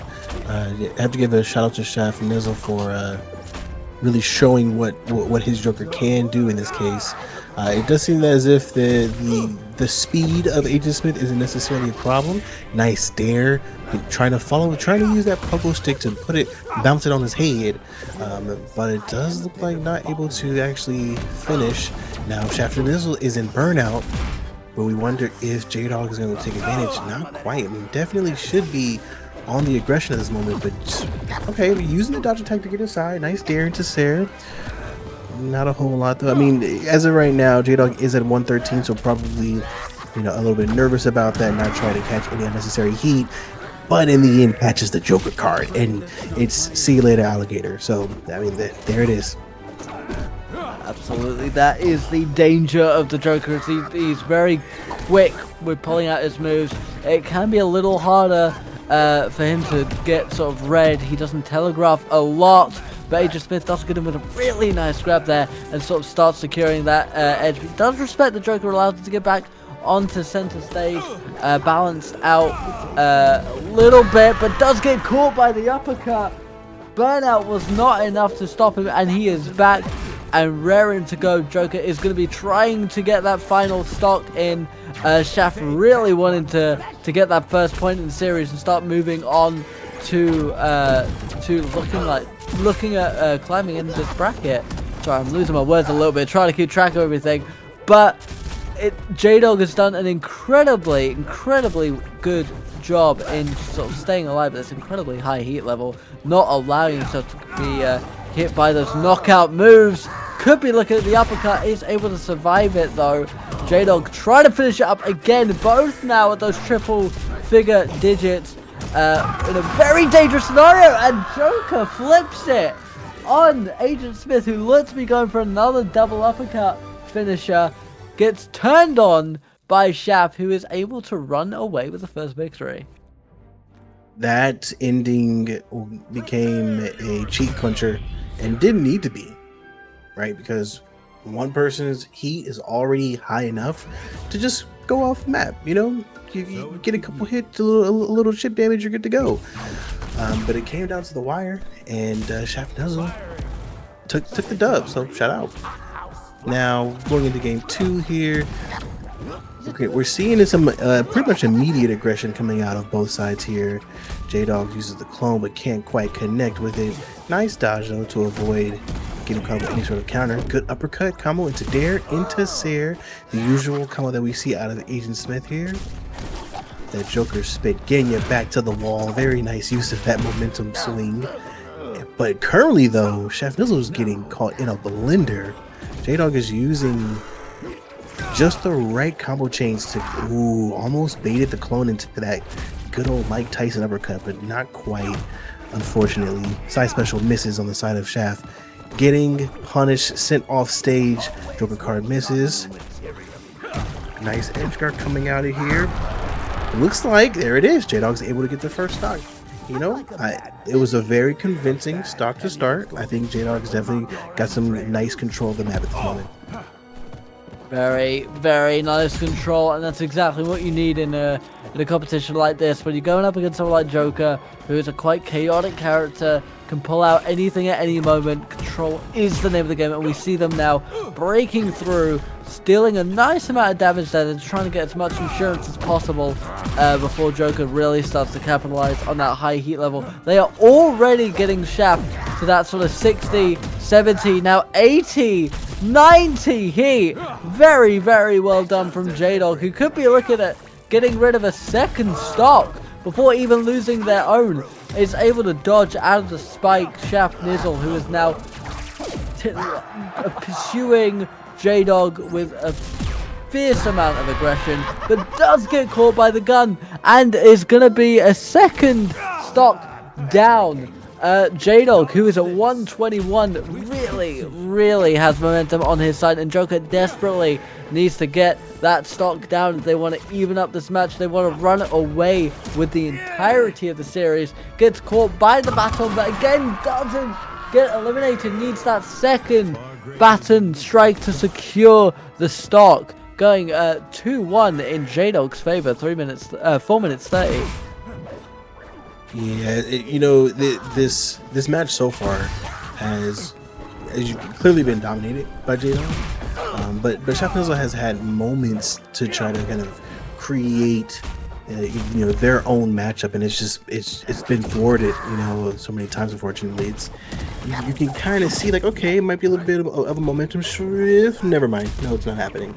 And I don't know if it's because of the speed. I mean, as of right now, Chef Nizzle is in burnout, you know, but still on the aggression, which is, you know, something that you kind of try to avoid. And currently off stage, using the neutral special, was able to use it to get back on. Down attack into the balloon, very nice combo. Can't use the balloon though to follow up. Now both players sitting over 100 heat. Listen, Chef Nizzle is in a tough situation. Catches the Sair off map. J-Dog's able to take game 2.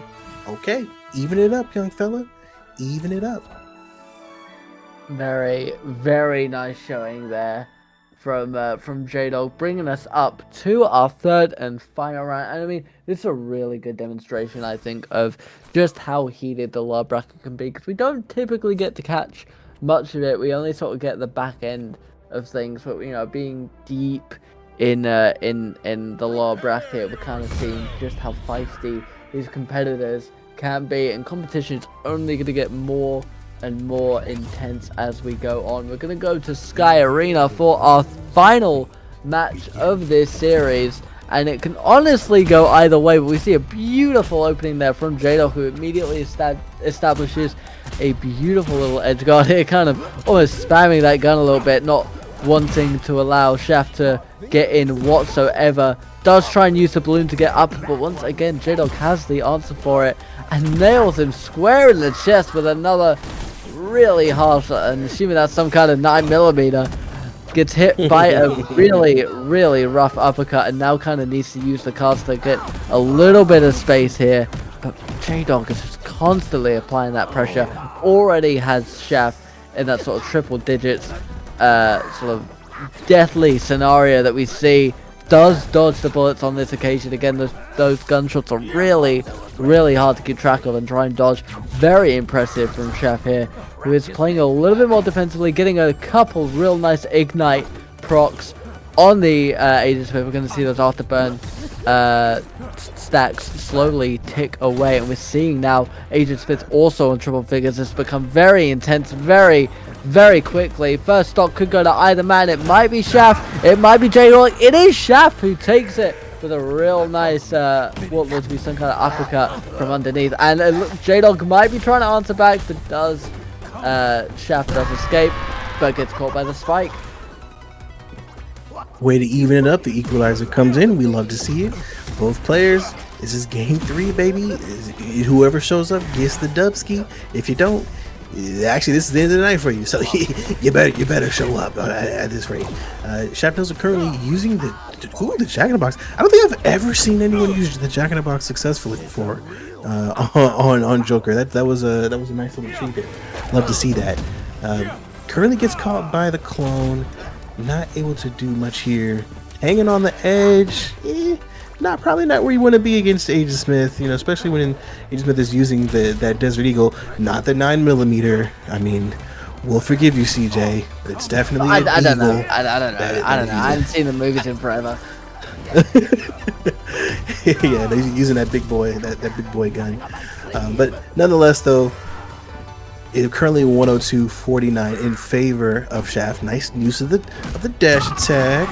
Ooh, the old man came to the face. Okay, so it's now 2-1 in favor of Shaft. Only at 49 heat, so and already they're about to be even in the stock at this rate if Shaft can get one more combo in here. So we have to see. Both players are still just kind of doing what they can to get some sort of combos in. Nice uppercut here into the Deagle, trying to edge guard unsuccessfully though. Shaft is back on the wall, trying to get back on stage, uses the spit here.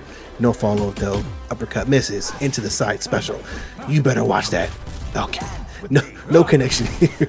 It's funny to see that they're trying to see what attacks can chain and get inside, but the movement on both players is pretty snazzy here.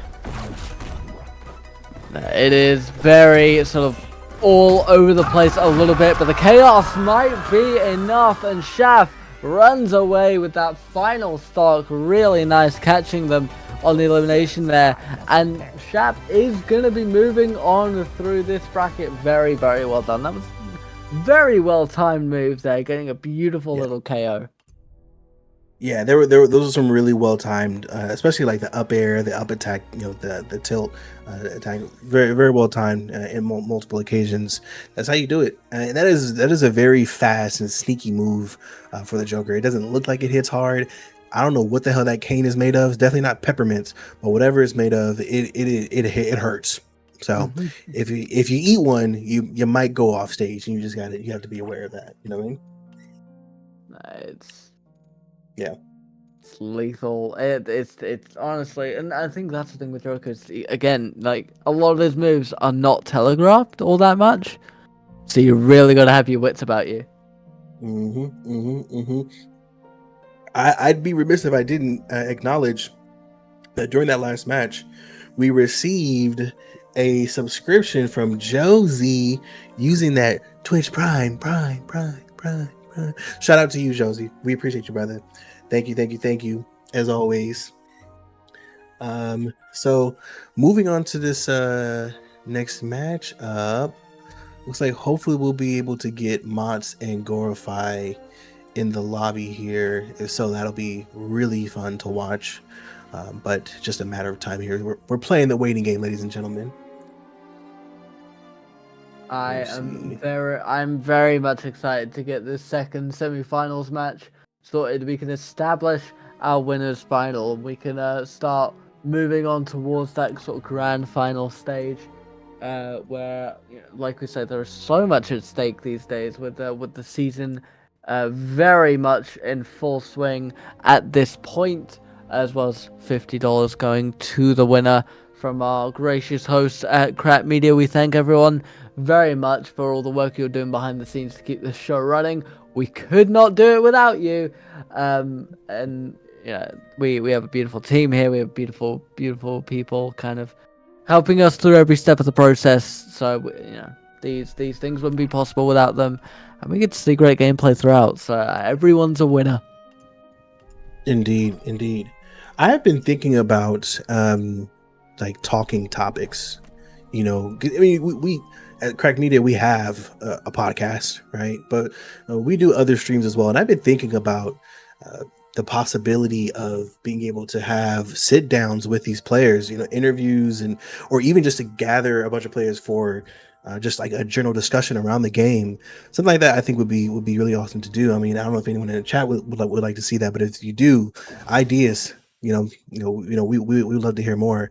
As now, moving on here, we're going to be getting into our next match. I gotta say really quick though, still SBG Chef Nizzle. Thank you as well. The Prime subscription. Prime. We appreciate you as well, sir. That's awesome. Thank you so much. Appreciate the Prime Gaming. If you are do use your Amazon Prime, then don't forget it does give you a free Twitch subscription to any channel of your choosing. And of course, that could be the wonderful people here at Crack Media. So make sure you check to make sure if you haven't used it, you throw it on here, because supporting the show means we can put on more amazing content across all of our platforms. Looks like we are going into a mirror match though. Jake on Jake. This is something we have seen in the past, but it's been quite a long time since we've seen it. Gorify versus Mottz is going to be an insane one. Gorify is in blue, and then Mottz is in the sort of red and green kind of texture that you see sort of currently dancing around on the left of your screen. We will do our best to help you keep track of that.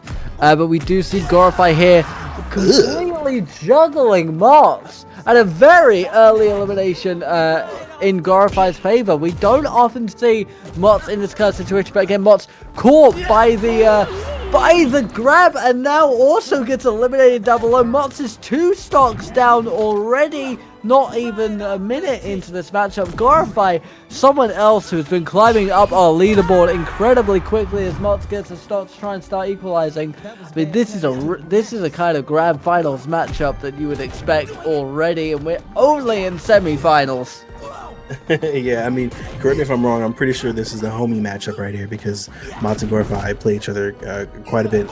And our last, well, not our last, but the last tournament that I casted, they also did this as well, and it was pretty entertaining to watch. I enjoyed it. Jake is someone that you don't see too often. However, with the changes they made to Jake's neutral air, it hits so insanely hard. So, I would be excited to see Jake kind of fall back into the meta again. During the beta, Jake was extremely strong, and when the game launched back in May, everyone was like, "Well, Jake is actually like low tier." So, just the return of Jake would be really nice to see, and these guys are showcasing just what Jake can do. Oh yeah, there it is. Second stock there. Coming from us as they kind of tease and taunt each other on stage. This is awesome to see, man. Obviously both of these guys are champions, and have the ability to just pull out their best characters in sweat. But they say, you know what? Let's entertain the people for a little bit. Let's give them something that they haven't seen all day. So I'm not mad at it. Mottz in a really risky position there, does do a really nice job of getting behind Gorify, but does not get the elimination, unfortunately. Both are in kill range, both very, very close. Jake has an amazing amount of knockback. Any one of these moves could spell disaster for their opponent. We're looking at 118 against 133. It could be any moment. A beautiful parry from the looks of it, and Gorify is going to secure the first point in this series. Very nice job, Gorify and Mottz in that previous matchup. Gotta say that during the matchup we had a few more subs come through. Some person named Juice Wayne, I don't know who that is, but it sounds like a handsome guy though. So Juice Wayne, we appreciate you for that prime sub. And Catapult coming in with 2 gifted tier 1 subs. Major W. Thank you so much, Cat. Shout out. Cat is also a great mini person that we adore very much. So thank you. Thank you, Cat. Absolutely. And we do currently have a hype train going. So if you got those subs, if you've got those bits, now's the time to do it. Try and unlock your hype train emotes. New ones coming out all the time from the wonderful people at Twitch. Let's see you know, just how many of those you can grab as we get on to round 2 of our semi-finals bout between the two Jakes. Gorify again with what looked to be a beautiful parry there, and now starts to juggle Mott's once again, but Mott's, having learned his lesson, very easily escapes out of it. Gets hit though by a really heavy wide swing. And now we've got Mott's on the defense. Now both sort of dancing around on the edge of the map there, grabbing at one another, dancing around that edge, exactly where Jake wants to be. But it looks like Gorify does have the lead here. Goes in and does a really nice job of chipping away at Mott's.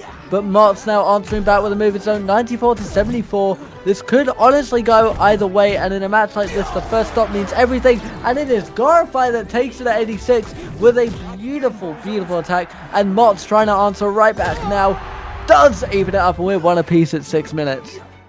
What a way to aim that fist and just throw it in the face. I mean, that's one of the things I enjoy about Jake. Jake is one of those characters that you get this feeling of satisfaction when you pull off a cool move with him, you know, because well, very nice stretchy punch to get the second stock there from Mott's. It takes some effort to really, you know, get those really, you know, those really cool outs, you know, the up special, going stretchy and catching someone in the stun. If you can kind of really chain those combos together, using the skateboard, there's just something satisfying about Jake's kit. So you know, again, would love to see more Jake, you know, plays come out of the woodwork here. Currently though, catching a skateboard here, Mott's is trying to finish this off and take this to game 3. Not really able to do that though. At the moment, Gorify's coming in with their own combo, trying to juggle if possible. Can't quite catch that up tilt. Both players just throwing hands at this moment. Just whatever you can connect with. Nice dodge to get away from the stretchy punch here, but gets caught up in the up special here. Oh, and the horsey comes through from Gorify to get the second stock. Very nice. Now, one-on-one though, on the side of Gorify, I mean, you need to play your best multiverses here. Absolutely needs to play absolutely perfectly, and he has already allowed Mott's to get in and deal a really hefty strike with the axe there, and it is going to even up the playing field as we go into round 3. Mott's doing a really nice job of you know, starting to climb back and get a little bit of momentum, evening up our score for the series. Very well done from both these guys. Indeed, very well done. Now, again, as we continue to cast and focus on the matchups, we had to notice people who are still giving out subs. So shout out to Espeon Valentine, just going ahead and hitting the 1-up, gifting 5 tier 1 subs. Espeon, brother, thank you. I mean, Jesus, you gotta love it, man. You gotta love when people show love back. You know, those are the moments that just feel good, don't they? We do appreciate everyone for their support here. We are now sort of hitting that level 3 stage. It's the highest hype train Cracked Media has had in its short but tenured Twitch career, as far as like being an affiliate has gone. So very much thank you to everyone for supporting that as we get into our 3rd round of this series, and it looks like both of them have now taken upon a more feline looking form, trying to sort of mix things up a little bit, but it is looks like Mott's who's taken a bit of an advantage this time. Immediately even up though, as soon as I say it, and there is Gorify with a 60 heat elimination. Incredibly low heat levels, all things considered, and could be looking for a second one right away. Gorify trying to get this over with as quickly as possible, it seems. Goes for the elimination, but does get hit by the burnout, allowing Mott to reset himself a little bit. Gorify in a bit of a dangerous spot themselves at 90 heat, and now Mott's potentially looking to KO them in return. A beautiful parry there from Mott's keeps him alive and puts Gorify in those deadly triple figure positions that you really don't want to be in this early in the matchup, even with a stock advantage. A very nice use of the horse as well, and Mott's eliminated once again. Gorify yet to be eliminated at 110. Yeah, Gorify is holding it down POP style. I mean, 110 heat, still not afraid, still coming in there with the attacks. Dodges the neutral, which is very important, else you would have been gone, sucker. But you're catching up tilt. You're catching grounded up tilt. Not even a charge one, but it makes sense. You're over 100 heat, so we understand here. Now, nonetheless, Gorify still up 2-1. Both players doing their best to try to get inside, make some sort of attack happen here. Neutral air comes out. The taxi. The stretchy punch. Nair again. Misses. Stretchy punch connects. Another Nair. Can't quite do much with it though. The stretchy punch to edge guard. Keeping him on the edge. Mott's doing what it can. Oh, you're going to spit him out, aren't you? Oh, not quite able to get Gorify off stage. We know that's exactly what Mott was trying to do. Not able to do that though, to bounce them off of the edge, off of the wall, and then followed up. Nice up air combo though. Stretchy, nothing. Can't do much with it. In fact, you end up getting punished by using it at the wrong time. So now it's 2-2, still in favor of Gorify. Mott has 97 heat. If you get tickled, if he sneezes on you, it's a wrap. So you've got to play very safe here. Absolutely. Basically wants a flawless round if they want to get away with this, but we've seen Mott's do it in the past. It's not impossible, but it is going to be very risky, especially if you position yourself above Jake like that, using that mace to do a lot of damage. Gorify now looking for that KO, doesn't quite get it though. Mott has already dealt 50 damage. I mean, when you're going up against Mott, you're effectively in kill range 24/7, so Mott could be looking to end it here. Does avoid it, Gorify, and still maintains control over the edge. Still ready to knock him out at a second's notice, and there is the final elimination of the round, and Gorify is gonna take it. Okay, very nice. Gorify is taking the 2-1 lead here. Gonna have to see what we can. Oh, I see. So so as of right now, we're in the winner semifinals, which should be a best of 5, but it might be BO3 this time around, just because of the time delays. Nonetheless, they're duking it out. So I guess we're just gonna continue here. So 2-1 lead on the side of Gorify, trying to do what he can to send this on to the winners final to take on Oog the Legend. Now I kind of wonder if we're going to see the winner of this matchup still continue to play Jake in winners final. I'd be curious to see if that continues or not. But this has been a pretty entertaining match so far. No, absolutely, and it's something to be said with people like Gorify and Mott who do have your sort of mentality of having multiple characters under their wraps. Obviously have people that they're pretty known for and focused on Mott, especially with Harley, but being able to pull a character like this out of nowhere really does shake up the competition, and we have seen it in full force currently as Mott and Gorify continue to go at it. It is Mott who is ever so slightly behind, however, at 104-71, a dangerous position. Mott is eliminated by Gorify in the lower corner, taking the evening out here. Very weird way of wording it. I know I'm struggling here. I'm completely thrown off my game. There's a lot going on right now, but it does look like stocks are going to be evened up, and immediately now Monsters are going to take it again. I should have never opened my mouth. Nonetheless, both players are going to continue their onslaught of each other, trying to get some advantage here, trying to see if this is who the better Jake is. One thing I really haven't seen that I was hoping to see more of is that neutral special to catch someone off stage and just spit them out. We haven't seen it too many times. Mott did try it there a couple times. Maybe Mott was listening to me. Has a stream open up in another browser as Mott does get knocked off here. So it's 2-2 currently.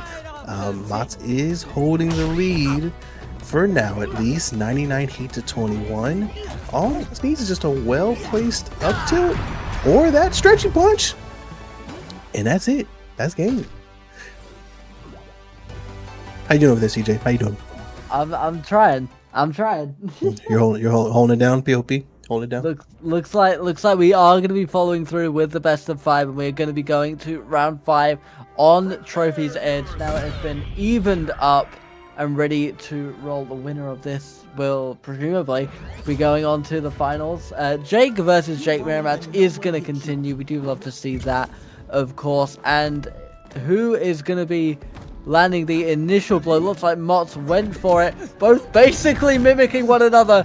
They do both land the blow, but it is Mott who did the initial damage. It looks like 18 to 26, going up to 48 now. Mott's now taking a very commanding lead, but gets caught by the grab from Gorify, who now sort of tries to play that slightly defensive strategy that we've seen throughout, sort of dodging in and out, trying to almost bait Mott's into the edge, and it doesn't work out. He is completely and utterly punished. That is not a mistake you want to make with the initial stock. Mott's now taking a very commanding lead, having only taken 45 heat. Now Mott's is playing with some finesse this time around. I just saw a really nice neutral dodge to avoid an attack, and it was like, oh no way, you're just juggling like this. Okay, yeah, Mott's is really feeling it this time around. We're kind of seeing those really swift moves, the setups. Oh, catches Gorify at the end of the up special. Nice parry into the combo there. Nice follow-up though. Oh, another parry. Okay, yeah, no, Mott's is definitely feeling it at this very moment. The momentum is going Mott's way, 105 to 84. At this rate, both players can get knocked out pretty quickly though. Dodges a stretchy punch, follows up with his own. Ooh, wanted to go for the bite. At this rate, if a bite connects, that should be off stage. Yes, it is indeed.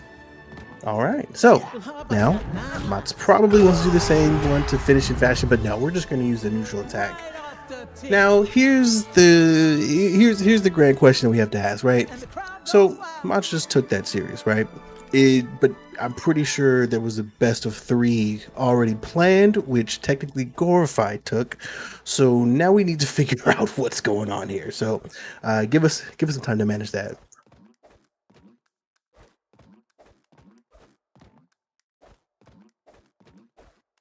Okay.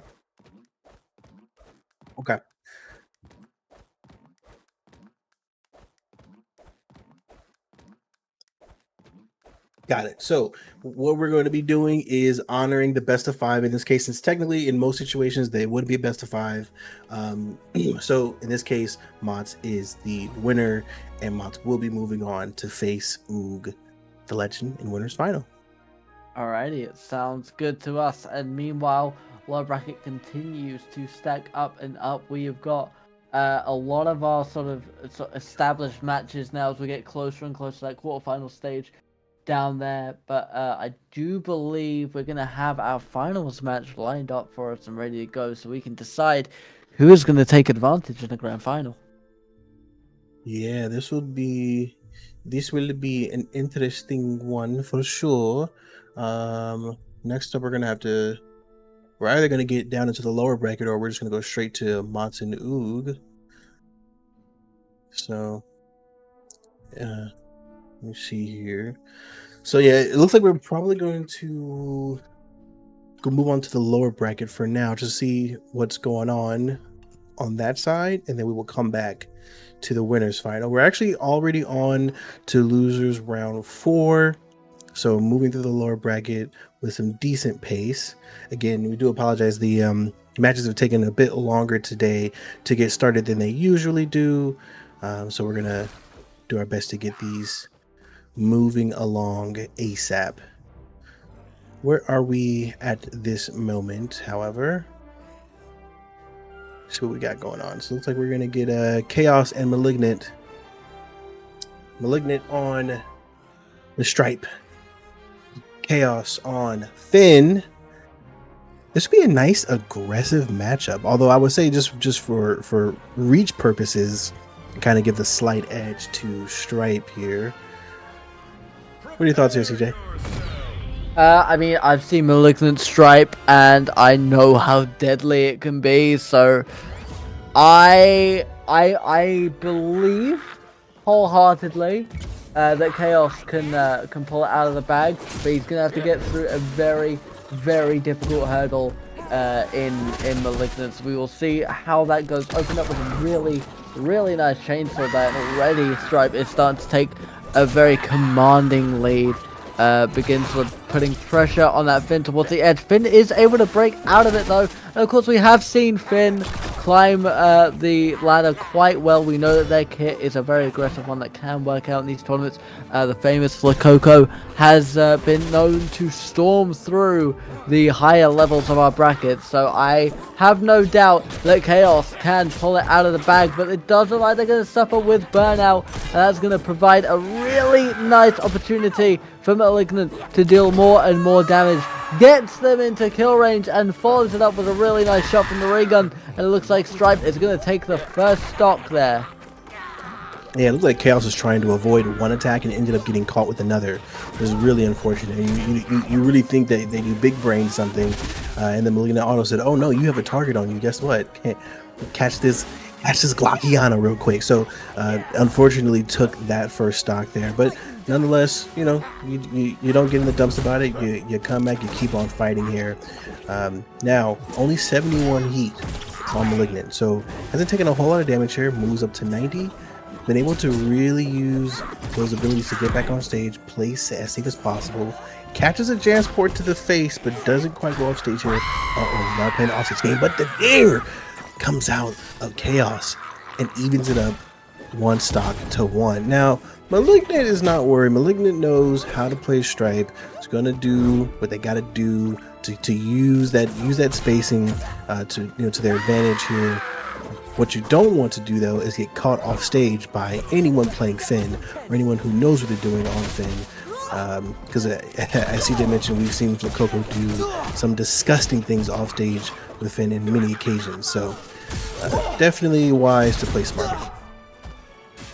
Absolutely, it's really, really rough for both of these guys. We see here Malignant really pushing on Chaos, who's at 160, 170 now. Does prevent the self-death though slightly, does get hit by the second one. Tried to go for the bag strike there, but was caught off guard and immediately punished for it, taking that elimination. Malignant now a stock up, 4 minutes 20 on the clock. Very, very nice indeed. We see now Malignant continuing with that pressure. Oh, very slight technical thing on our end. Looks like the match itself is still going to continue with the flow. I don't think our players were affected by that. I think that's purely a spectator side of things. But we will be updated if that is the case. That does sometimes happen. What's important is Chaos has evened up the stock count and is at 88 heat to Malignant's basically full reset. So he's going to need to play a damn near perfect stock if he wants to make it out of this live. And already he's taken a lot of damage and gets punished for it. Ooh, that was a nice little combo there. Yeah, hit him with the tech deck, followed it up with the Glockiana. Gotta love it. That was well done, Malignant. Knows what Malignant's doing. Yeah. It's game one. Moving on to game two here. I mean, not really sure on the side of Chaos what you gotta do here to try to even up to 1-1, because Malignant did take game one, but I mean, you just kind of hope, like, hey, try to find some more ground attacks. Definitely avoid skateboard by all means if you can, and just play your game, man. Play your game. Alright, we're going into the second round. It did look like, yeah, Chaos is trying to get a really nice opening. It did get a fair amount of damage in 21-7. So very, very good opening. And that's kind of what Chaos wants, is to get that early momentum. Is avoiding that chainsaw really well. That can do a lot of heavy damage. It is one of Malignant's more favorable moves, as we've seen throughout this series so far. Gets caught by a really nice downward strike with the sword, a nice little spike there, and it is still Chaos who has the momentum. Gets Stripe closer and closer to kill range. Finn is looking really well right now. Is caught by that buzzsaw on the platform. However, those platforms really do benefit Stripe. In a situation like this, allows him to control the stage in multiple different ways, using a lot of his kit. Heat levels have been evened up now. Malignant making the most of the situation and gets caught with the spike, taking out Chaos here, needing to play a little bit catch up. Could get a very nice elimination, but gets caught by the self-debt. We are going to see those afterburn ticks slowly rack up on Stripe, who is also sort of out of stamina here. Does not take the opportunity to get punished though, and gets hit with a really nice chainsaw. Yeah, this is just tough because, I mean, as we saw, you know, Chaos got countered, you know, trying to go off stage and hit the dare. Nice way to get the first stock though, you know, on the upper blast zone. But we saw Chaos try to go off stage and use that dare and end up getting countered because Finn's reach is just so short, right? Whereas Stripe has the ability to kind of get a little stretchy, not like Jake stretchy, but just stretchy enough to outrange a Finn player. So you know, it's a really tough matchup here. You know, you need to get inside, but Stripe is the kind of person that can really punish you inside, as well as we see another dare off stage work out in the favor of Malignant Audio. 2-1 currently, and 35-20, well, to also 44 now. Oh wait, hold on, combo's coming out here. Chaos not playing games anymore. The dare misses again, too short. Almost got countered again, as we saw earlier. You just don't want that to happen though. The chainsaw to get back on stage, save play, catches the tilt from Finn, almost catches another one, but good dodge here. Starting with the combos, uses the Glockiana, can't follow up. The saw coming out, but it's countered here, and the bomb. The distance that you fly with the bomb was nerfed a few patches back, but in some cases still useful. It's not necessarily gutted. I think it was definitely a fair and balanced nerf. The combos here, though, from Chaos allows to get the second stock. So, okay, not quite over. No, it is not whatsoever. It could still go either way. We are looking for Chaos to try and play that perfect stop once again. It's not impossible for them. They do a very nice job of dodging the self-detonation from Stripe there, but Malignant putting on a lot of pressure. He wants to secure his place in the next round. Wants to fight to try and gain as many points as possible here. Very nice back attack on Finn here. Gets caught by another self-debt, and there is the elimination. Okay. All right. Well, I mean, it was a well fought by Chaos, but a tough matchup if you're Finn. You know, that's the nature. Tough. Yeah, that's the nature of these types of games. You know, some characters just work well and, you know, better in some cases. And it's okay. It's okay. You know, you take those, you go back to the drawing board, do a little labbing, come back next time stronger, better than ever. These things do happen. Chaos has put on a beautiful display regardless. So very well done to them. But Malignant is going to be moving on, and they're going to be facing Gorify next, which is the dangerous game to play going up against Gorify. But I'm sure Malignant will make the most of it, and we look forward to seeing that match. I do think we are getting closer to witnessing our first finals match of the night in Mott's versus Oog the Legend.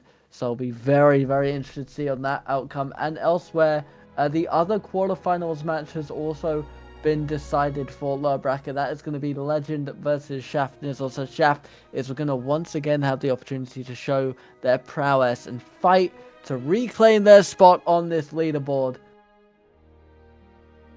Yeah, this is an interesting 4 in the lower bracket. Shaft versus Legend, and Gorify versus Malignant.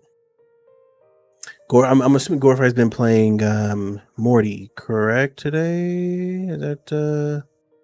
Is that the case? Well, no, Gorify did play Jake against Mods, but let's see here. Okay, yeah, okay, a little bit of both. A little bit of Jake and Jake and Morty, but mostly Morty going through the winners bracket. So I'd be curious to see how this plays out. I mean, do I want to play Jake versus a Stripe, or I mean, you have the range advantage if you do play Jake with your stretchy punch, which you could potentially need, especially whenever Malignant uses the saw to kind of get back on stage. You could definitely punish that because there's that moment, that delay. And if you're fast enough, as Gorify is a very quick player, maybe you could punish that. We've seen Morty into Stripe, and it's been kind of a back and forth. I want to say that Stripe has taken those matchups more often than Morty, though. So, curious to see the direction that Gorify goes in this matchup. This is why you are the analyst in all these things. You have that sort of, well, you have the boots on the ground knowledge that you kind of need to make calls like that. Whereas I don't have the necessary experience to be able to make a prediction. So I value your insight incredibly so, and we'll treat your word as gospel. We'll take it. I thought my job was to sit here and look pretty. Wait, did someone lie to me? I mean, you could do both. My application. I'm not pretty anymore. No, I'm kidding. I'm fine. No. Okay, yeah, man. That's why I'm here, man. That's why I'm here. I love it. I love seeing these matchups. When you get to this level in gaming, it's pretty much people playing chess. Just different rules. So basically, love to see it. Basically, it is. We do mention it a couple of times, but a lot of it is the mind games of your opponent.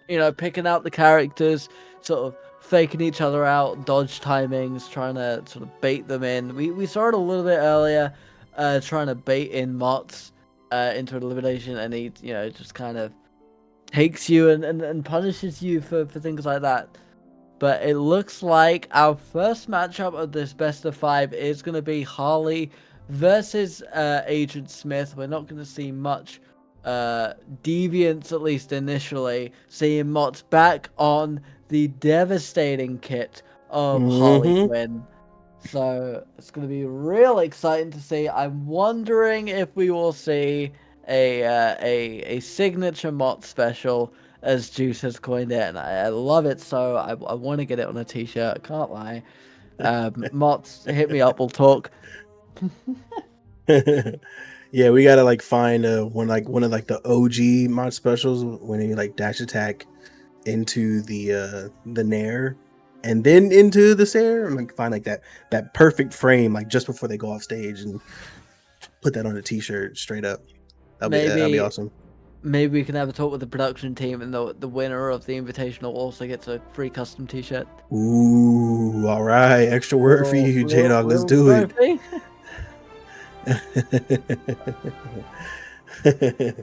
Right. Yeah. We're gonna put that pressure.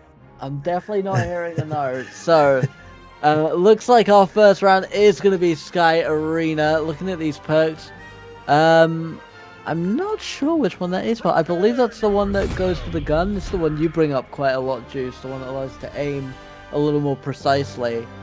If memory serves, but I could be wrong on that. But if it is, we'll certainly see Mott's make the most of it. As Agent Smith comes in with a really aggressive opener here. Mott's tries to answer back a little bit, but Agent Smith does have a counter for it and gets caught in a really, really nice little sequence there. Mott's ending up on 55. Initially Agent Smith on 15, but that has started to climb up now as Mott's begins their momentum. There is the burnout on Agent Smith, and now Mott's is going to take all opportunity they can. There is the Ignite stacks, and we're going to see the Afterburn slowly take away that health, and that will rack up over time as we see Agent Smith now in kill range. Mott's could be looking for the initial KO, and there it is! That was nuts. Mott's on some shit patch. I mean, that side special into the Nair was so sick.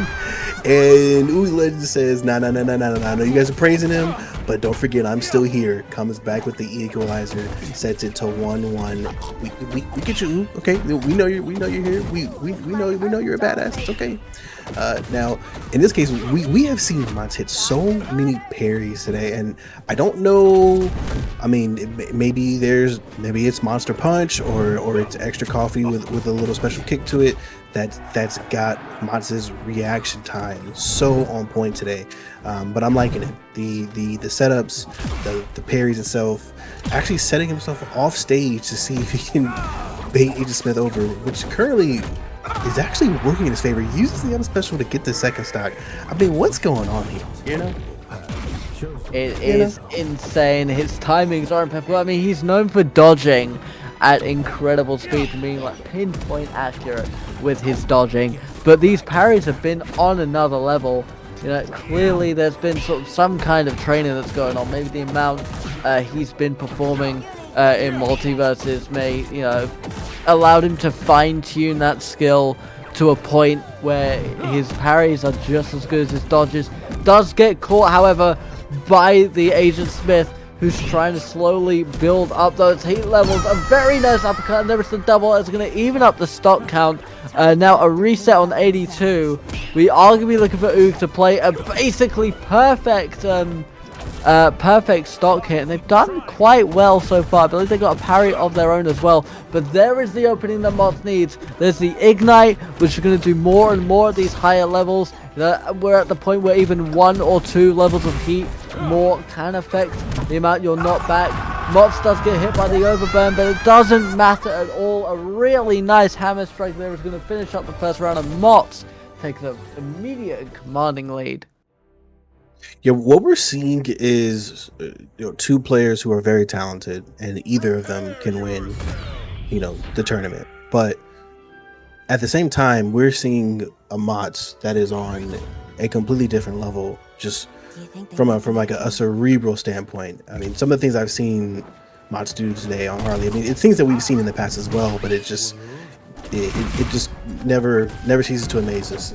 There's the movement, the reaction timing, the reflexes, the plans, the setups, the parries today. It's absolutely nuts, man. I mean, I think we saw like 4 or 5 different parries in the last match alone. That's unheard of.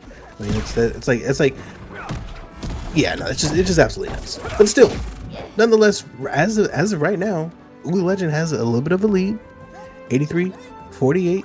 Both players doing a little dance, doing a little jig off stage, trying to use their utility as best as they can. Catches the double uppercut, and Uzi Legend says, "Shh, I'm still here. I'm still here. We got you, brother. We got you."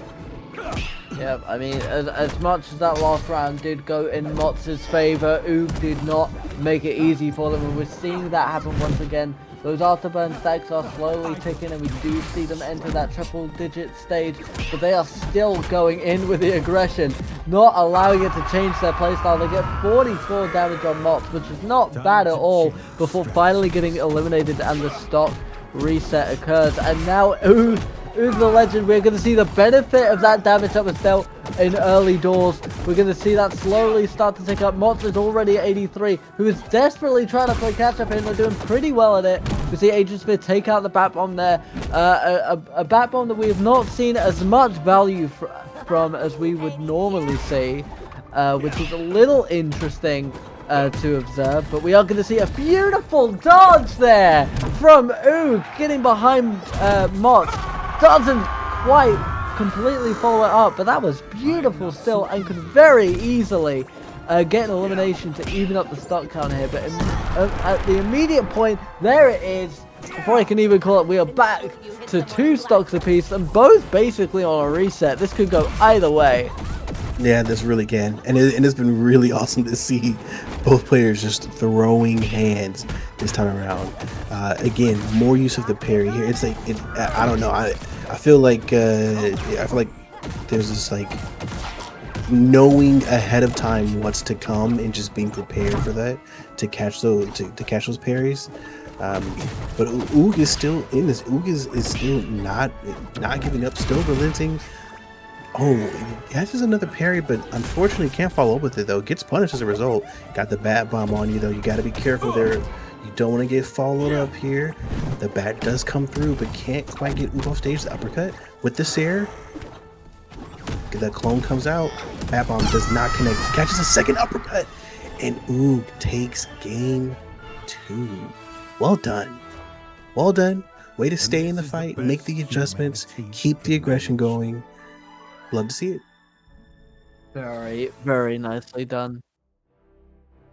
Looks like we're going to be going to round 3 on Sky Arena. I mean, Oog has just shown why they deserve to be in this final spot. They've been doing very, very well in maintaining their ground.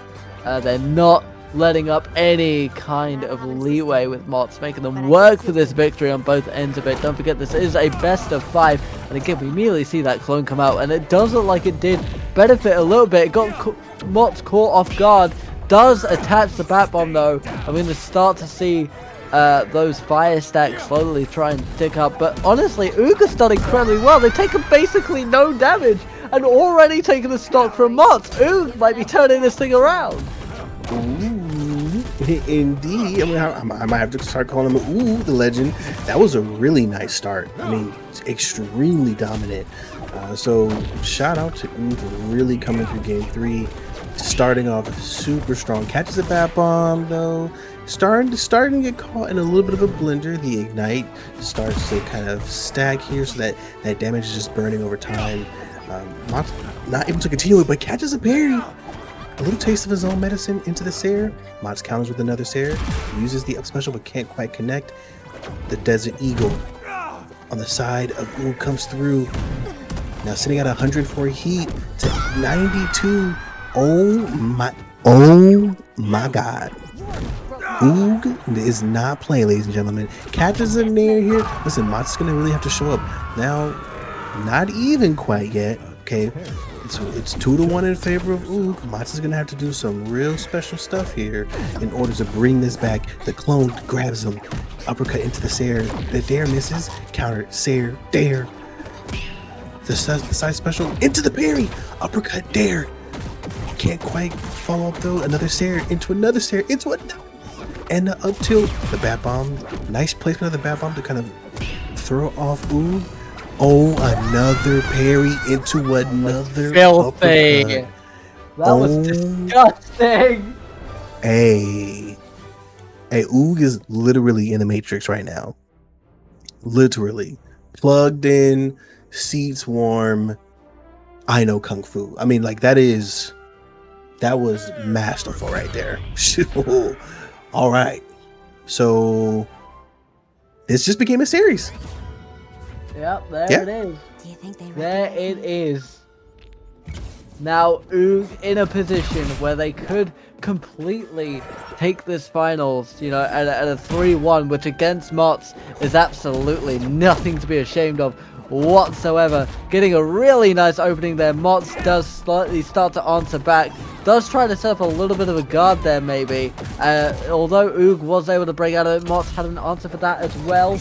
It looks like Oog might have tried to disable the bat bomb with the gun, but mistimed it ever so slightly. Is able to avoid the explosion though, very nice. But Mott is going to try and push him closer and closer to that edge. And this is something we do see a lot from Mott, as we see him use these floating platforms to the most of their potential.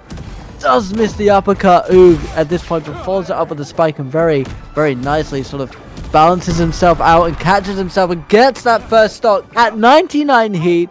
Nothing to be understated. Mott could very, very easily even this up, but once again, we are seeing a position where Oog has taken a very commanding lead and has momentum on his side. This is how he won round 2. This is how he sort of begun swinging the momentum, and once again, he's at incredibly high heat at 118, and he's already got Mott at 50, getting close to 60 now, getting close to 70 now. Yeah, this has been insane. Now Mott is able to finally get the first stock, but Oog took 60 plus damage. I mean, if this isn't impossible, you can definitely make a comeback if you play some really good multiverses right now. However, Oog's movement placement has been fantastic. I mean, Agent Smith is one of the best in the game when it comes to dodge attacks and just moving around the map. So it is definitely one great advantage to have. But Mott's someone who's also been really good at setups, right? You know, planning ahead of time, you know, doing moves that you really can't see, playing chess. So as of right now, it's still working in Oog's favor. Oh, the Mott special almost comes through, but that Bat Bomb kind of interrupts the momentum of that attack here. Mott's coming back, nice double Sair, catches an uppercut though. The Sair misses, another Sair near both players just trying to connect attacks. I definitely thought Mott should have been out there, but instead, currently just being edge guarded, trying to get back on stage if possible, but the Desert Eagle on the side of Oog is just too strong. Might be out of resources here. Indeed he is. Mott's down 2-1. Can he get the equalizer? Get it back to 2-2? You have the opportunity to do so, but you gotta do your part to get Oog off stage immediately, or else it's gonna be a problem. Does get caught by the Bat Bomb. Oog, who is now at a very, very dangerous 128. Any old move just thrown out of nowhere could even up the stock count. There's another Bat Bomb, and this time the Bat Bomb doesn't interrupt. It does secure the elimination, and now Oog and Mott are on the same level playing field. Mott's at 40, getting close to 50, and now 60 once again, but Mott's breaking out of it. Does do a little bit of damage, but Oog is going to have that fresh spawn sort of little buffer of extra 15 health, which does make all the difference. And Oog might be looking for a setup of his own, might be looking to try and finish out this final series. Mott at 86 in a dangerous position, gets caught by the uppercut, and Oog takes it. Mott has been dethroned. All right. All right. That started really bad for Oog. Like, Mott's was locked in. And then, like I said, Oog just decided to just hop into the Matrix, and it all changed from there. So, shout out Oog, getting that dub ski. Now we're gonna be nice. Yeah, we're gonna be moving on now to the lower bracket. In the lower bracket, we are already in the quarterfinal matchup here. Shaft Nizzle is taking the victory over Legend and is going to be going on to the semifinal.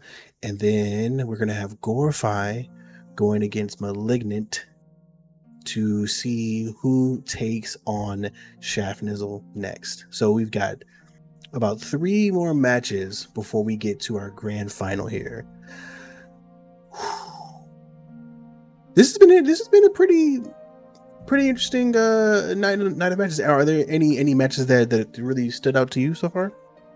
I mean, I think I'm still really, really intrigued by how Oog has done so far. I mean, we saw them go up against Cooper earlier, and that was a really fun fight to watch.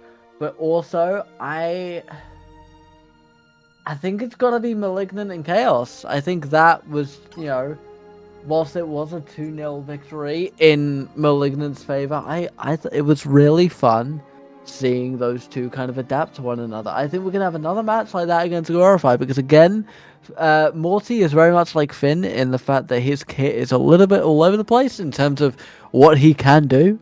I mean, we're talking about that spaceship that you can just pull out of nowhere. We're talking about those projectiles, that sort of ground earth slam that he can do. You know, I honestly think Malignant has had some of the more interesting matches tonight. And we've got one hell of a gauntlet for these guys to run. Whoever wins out of these two needs to go through Shaft, Mott, and Oog if they want to take first place. That is a gauntlet of names that you got to run through. That is an endurance run like no other. And we know both these guys can do it. Gorify has got a real reputation of sort of dominating the higher ends of this bracket here. Malignant is someone who shows up time after time after time. Also is a really competent player who knows what they're good at and is very, very strict with themselves in the way they present when it comes down to the fights. I'm on the edge of my seat. Honestly, you know what? We haven't seen this is match of the night. Oh, I've okay. taught myself into it. I think this is gonna be it. You're calling it. This is match of the night. Okay. Hey, listen, I'm not mad at it. I'm not mad at it. I guess we're just gonna have to see. We're just gonna have to see now, brother. So, getting started here. Gorify starting with the aggression on Morty. Bouncing that grenade, trying to see what he can pull off here. The dirt misses. Nice parry. The dare connects. Plumbus. Doing what he can with the utility. Gorify is just such a master of this character. The dirt does with the grenades. Can't really do too much with it though. And now Malignant's trying to get on the offensive. Told you again that Saw man. Oh my, the dare into the up air connects early. 30 seconds in, we've already got our first stock here off the board. Really aggressive here from Gorify. That's kind of what we expect to see from him, and we're seeing it once again as those projectiles just keep on flying out. We're seeing Malignant now use those buzzsaws, try and set them up at least to sort of run a little bit of interference, but it doesn't look like he's going to be able to get them off, and using that skateboard to sort of get around a little bit everything in Spike's kit. You know, the mobility in it is huge, and that's a really big part of the character. Almost gets that elimination on Gorify there. Does use the spaceship to escape, though. A very risky move that paid off in this instance. But there it is. Also gets the finish on it with his little ray gun. And that is going to be a stock evening move. There's a spaceship once again. Gorify playing it very safe. And now here comes the aggression. There is the ground spike that we see quite a lot. And we're seeing, again, these projectiles just litter the battlefield. That's sort of what it is. It's just really claustrophobic when you get these two in a match against one another. 100%. It's always fun to see just the aggression coming out of both players. I mean, we've seen Gorify take on Stripes in the past, specifically Dark Knight, and those are always some of the most intense matchups. So this is a matchup that I'm happy to see again. And Gorify is able to get Malignant Auto off the map for the second stock, and then show off with a little bit of a grenade juggle there. Just a little bit of swag on the side of the platform there. We get it. You know how to use Morty, but it's really impressive to see the level of skill here coming out. Really, of both players. In this particular case here, the skateboard does come through, followed up with a nice pistol and the Sair, but can't really do much with it. Spaceship taking Malignant off stage. Can Gorify punished, not able to quite do so. Catches a bullet to the chest instead. Grenade into dirt. Not much to do there though. Trying to use the grenades to just create some space if he can. Gorify getting caught up in nice combo here. The tech does allow him to recover, but it doesn't matter. You're still in another combo. 93 heat. You need to be careful. One swift attack and you could be in trouble. The dare misses. Also, that should be a stock right there. Yes, it is. 2-2. Now, 60 plus heat on Malignant. You need to play some fantastic multiverses here because Gorify is definitely not going to miss and is going to find some way to connect. The grenade almost does the job, but not quite. Dirt into the up air. Oh, almost followed up with another up air though, but the bomb able to get Malignant back on stage. The dare misses on the side of Gorify. Trying to edge guard as best as possible here. The grenade, there it is. That was a very sneaky grenade, by the way. I didn't see that coming myself. Well done. I didn't see it for like the first half of the time it was on screen. It was only like as it was going off, I suddenly realized what was going on there. That was a huge play from Gorify. Really well done. I think that just sort of shows you the chaos of Morty's kit. So much is going on all at once that it's so hard to actually keep track of what the hell is on screen. Yeah, it was like a frame one grenade right there. Alright, we're getting into game 2 here now. Both players doing a little spacing thing. Gorify coming in with a Sair. Can't quite follow up. Grenade misses as well. Malignant's trying to keep Gorify off stage, but can't quite do it though. Counter dare into the dash attack. They're just back and forth. No, you go off stage. No, you go off stage. No, you go off stage. That's literally what this is at the moment. But I mean, if you're on the side of Morty, you definitely want to find yourself on stage. You know, playing off stage can be dangerous for you for that reason right there. And plus, Morty is just better when he's able to set up with the dirt into the up air and other attacks as well. So currently Had to use the spaceship, which is a really, really huge part of Morty's utility. But can't quite get anything going truly at the moment. Let's see if they can. They're both just whiffing like crazy. Grenade could have got him off, but no, too late to attack. And come on, who's gonna get that first major attack? No, their combo comes out. Oh, but Malignant couldn't follow it up. I mean, what do you have to do just to get someone off the stage here, man? You know? This is probably one of the longest times we've gone without an elimination. We're almost 90 seconds in, and neither of these guys refuse to die. I mean, it does show just how high level they are to be able to survive at these levels, but also, like, we're kind of in a position where this is what they're like on the first stock. What are they going to be like for the rest of the match? Finally, Malignant gets that initial stock, but now he's in a position where he's basically immediately eliminated, and we have a fresh start. And now we get to do it all again. That was nearly 2 minutes before these guys were able to get eliminations off of one another. We could potentially be in a position where someone's in a place to run out the clock if they're going to keep it up at this kind of pace.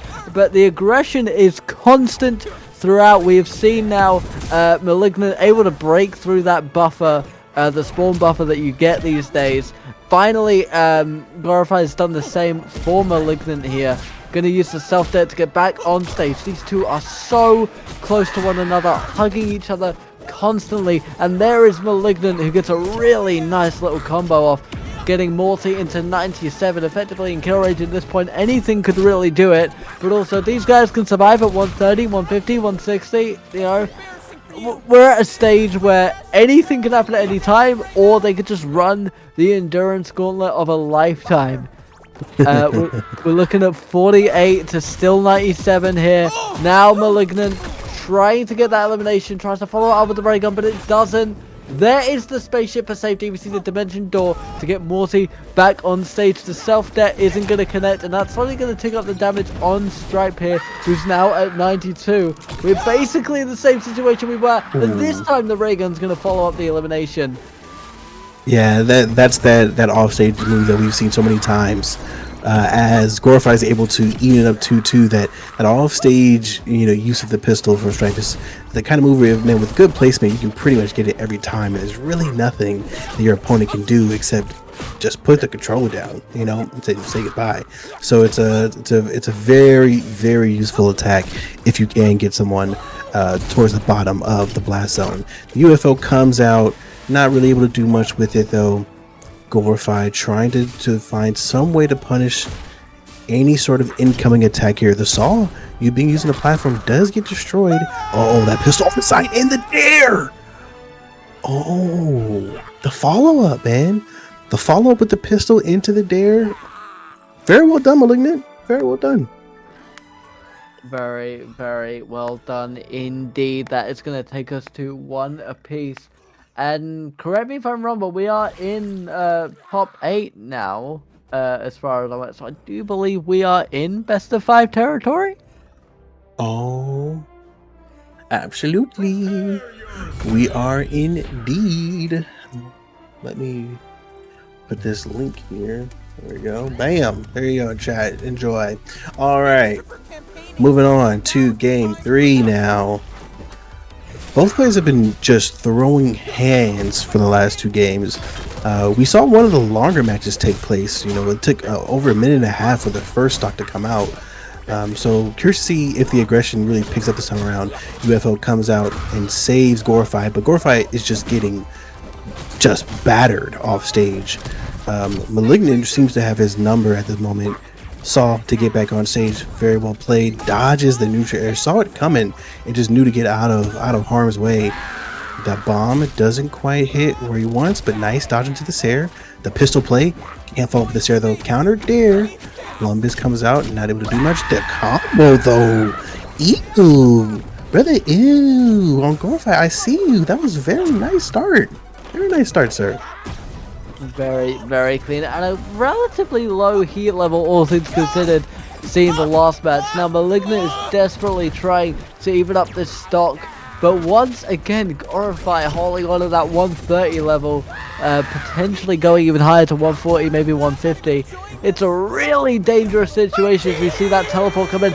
There is the elimination we needed to see from Malignant to try and even this up a little bit. 5 minutes 40 in the game. We're now seeing stocks sort of start to drop a little bit faster than in round 2. As Gorify now answers with as many projectiles as he can, but he's now getting caught up by Stripe, who pulls out the gun once again and is chipping away. Morty caught by the chainsaw as well, and Stripe also does have that sort of slight defensive ability to use the skateboard to nullify some of those projectiles, clean up the board a little bit, which is honestly what might be saving him against Gorify right now. As we see the self-death attempt, looks like Morty was able to prevent it, but it's taken a lot of damage for his trouble, and now Malignant's going to be looking for a second knockout, try and get another life down and get one step closer to the semi-finals of this bracket.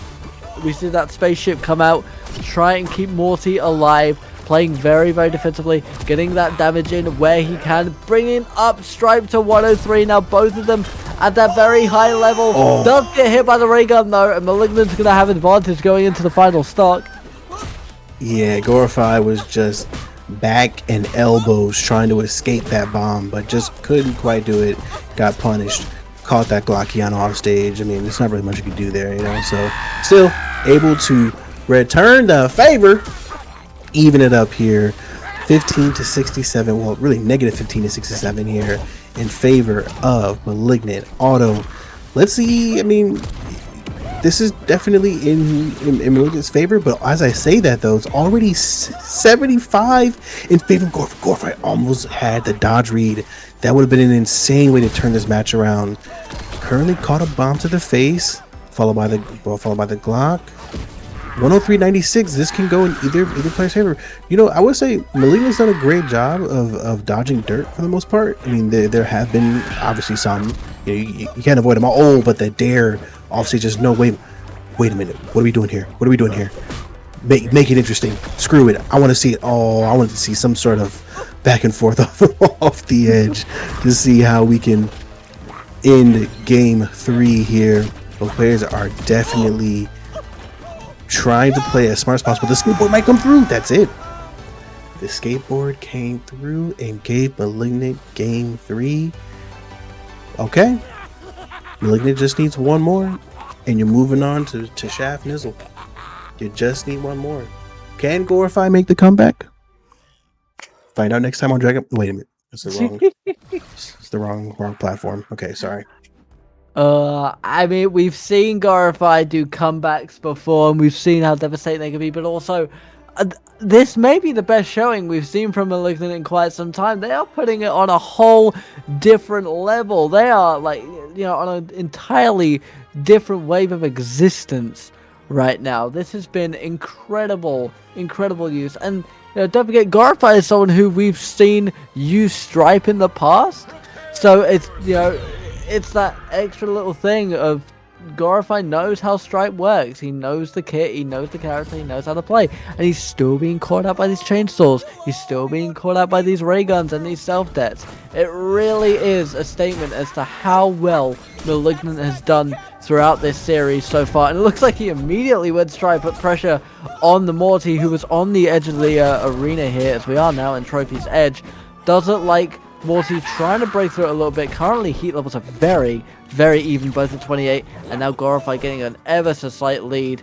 Looks like Malignant's going to try and bait Morty down a little bit. There is the spaceship we would have wants to see. Gorify almost eliminated Malignant there with the spaceship. He was able to get away though, and now we're going to see the use of those projectiles and the dirt as well to sort of guard the edge of the arena. Still, they were at very, very similar heat levels. Gorify has now taken a bit of a back step as Malignant starts to really stack up that damage routine, that triple figure. There is a dimension door that Morty can use to get back on stage, but Stripe is set up, ready to go. There is the ray gun. Are we going to see an elimination here? No, not quite. Gorify is able to stay alive.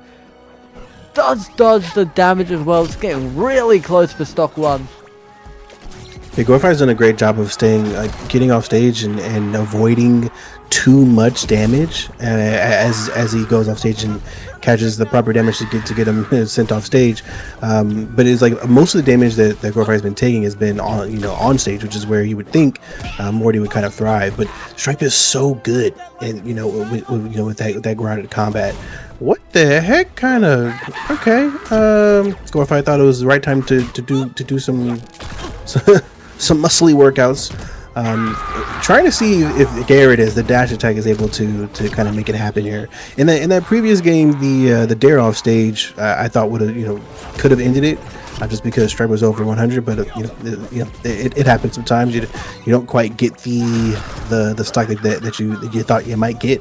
Sometimes when you see someone over 100, you think I just gotta tickle them and it's over. And unfortunately, not all attacks can actually equate to that. So it's just something you just have to kind of be mindful of as you're going on into your following matches. As of right now, though, 88, 30 something. Kind of basically in favor of Malignant, but this can go any player's direction here.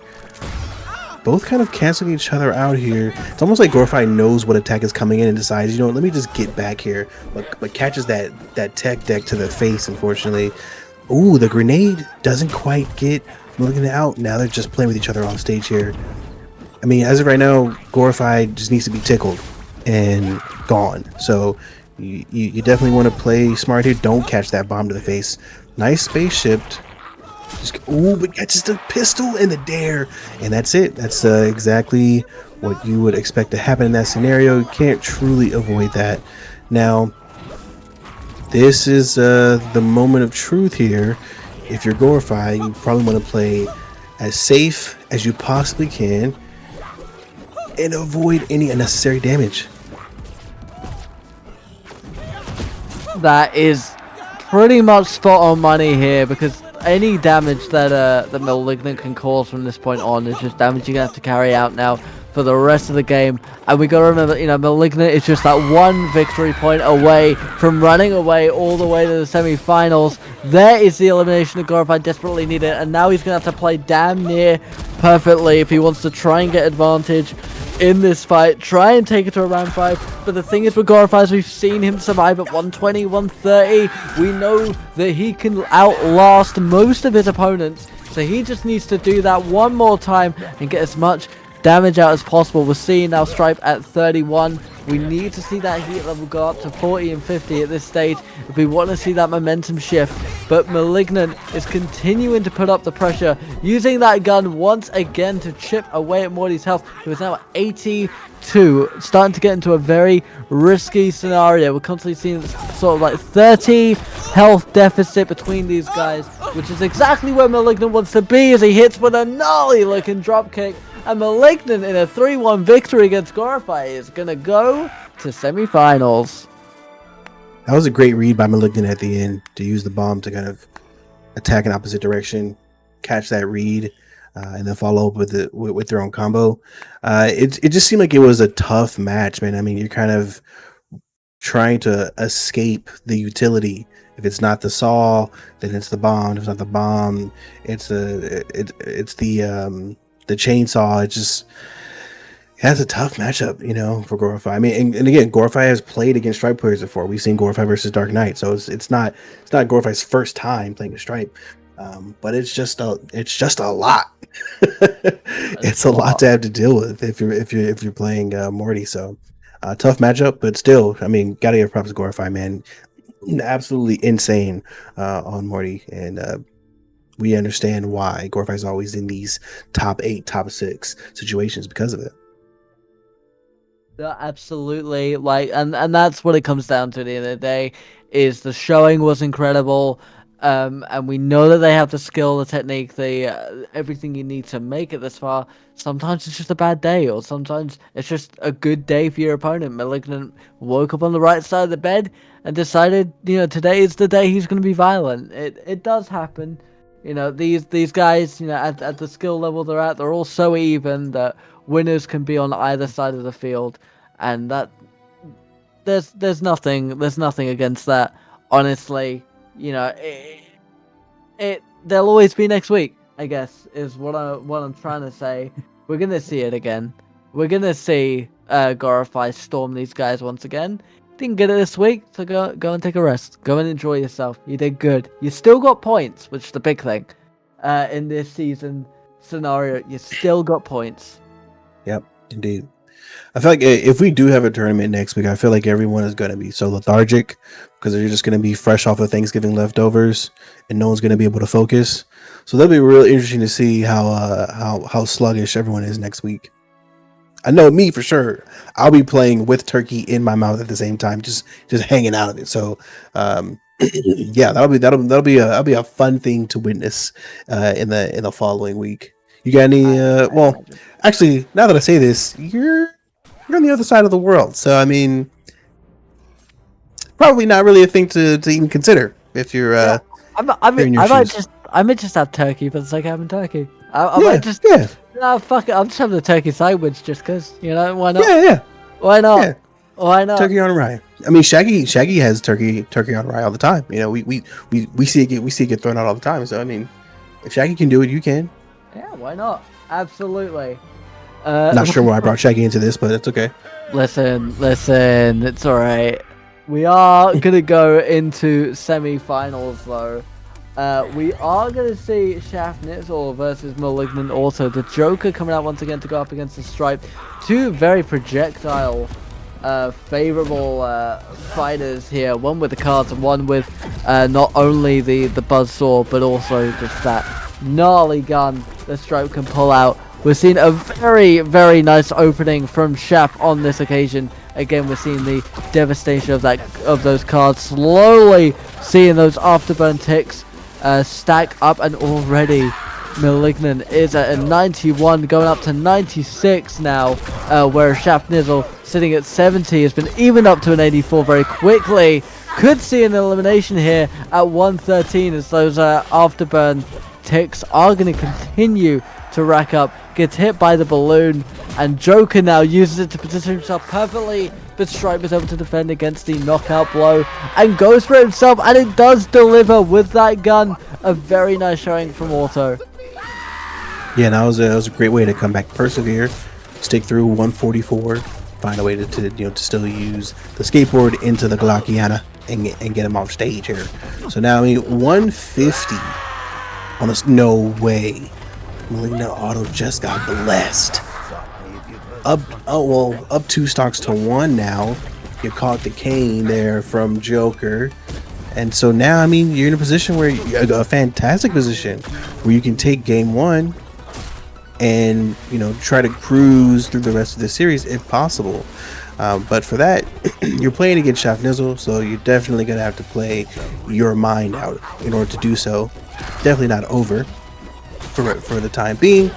Both players throwing hands on the platform here. You got Malignant trying to get some combo started going, but it's not working. The chainsaw connects into the Glockiana. Side special misses. Skateboard into the elbow combo. Hey! Alright! Malignant! What a great start to the series. I mean, alright, showing out. Do your thing.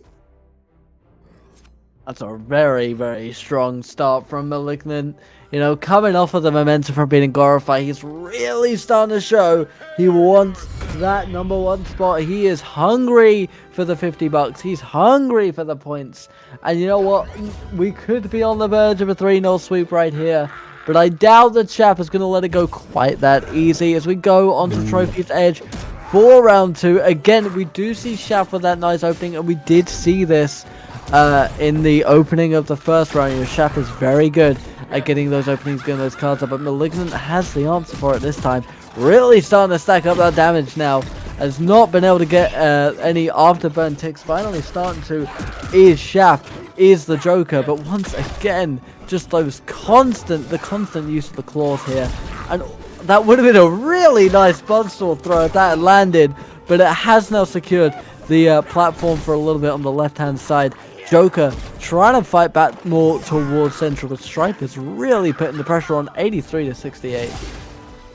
Yeah, I mean, you gotta believe that if you're on the side of Malignant, you're just thinking, keep the pressure on. the second stock in the previous game was more of an SD, but you don't want the people to think, oh, you got lucky in game one. Like, no, I didn't get lucky. I still know what I'm doing, and let me show you. And as I say that, Malignant was able to get the first stock and is still holding on to 114 heat. Now, again, keep an eye out for Joker's up tilt. That cane hurts, and over 100, you're pretty much guaranteed a trip off stage. Almost caught one there, but not quite. In this case, there goes the combo, there goes the up tilt. Like I said, you're off stage. We're moving on 1-1. The heat difference not too crazy. I think at this point it's pretty much just a reset. Got a nice combo coming from Malignant here, but can't quite follow it up. Let's see if both players are able to get something going here. The use of the saw on the platforms is so underrated, man. I mean, it's something that I personally don't speak on enough, but I mean, you can space so well. Oh, that neutral special there. Shaft really tried to catch the nice counter, but currently though, in a sort of a blender. I mean, 118. That came much faster. I don't know how I didn't catch the fact that that Shaft was really getting hurt, but still returns the favor with a beautiful combo. Gets the stock 2-1 in favor of Shaft Missile. Really, really nice. Yeah, the damage can kind of sneak up on you a little bit, but Shaft has taken control of the situation. There is the stock that is finally equalized. We are going to be on to our third and final stock for this matchup. And now it's going to be down to Malignant to try and just deal as much as he can to Shaft before he's allowed to start building up those ticks, which he's already kind of started to do.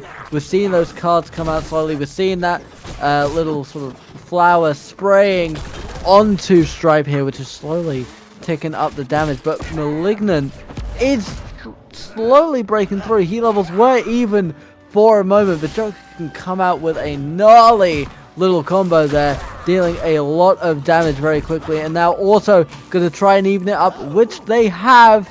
It is going to be very, very close. The cards are going to be dangerous. Any one of those could do enough damage. Any one of those could suddenly get hit with the random burst of extra damage to knock Auto out of the park entirely. There is the sliding kick, and that's going to be what does it.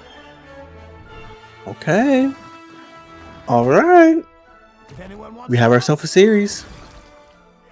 This is something that initially but definitely was in favor of Malignant on the Stripe.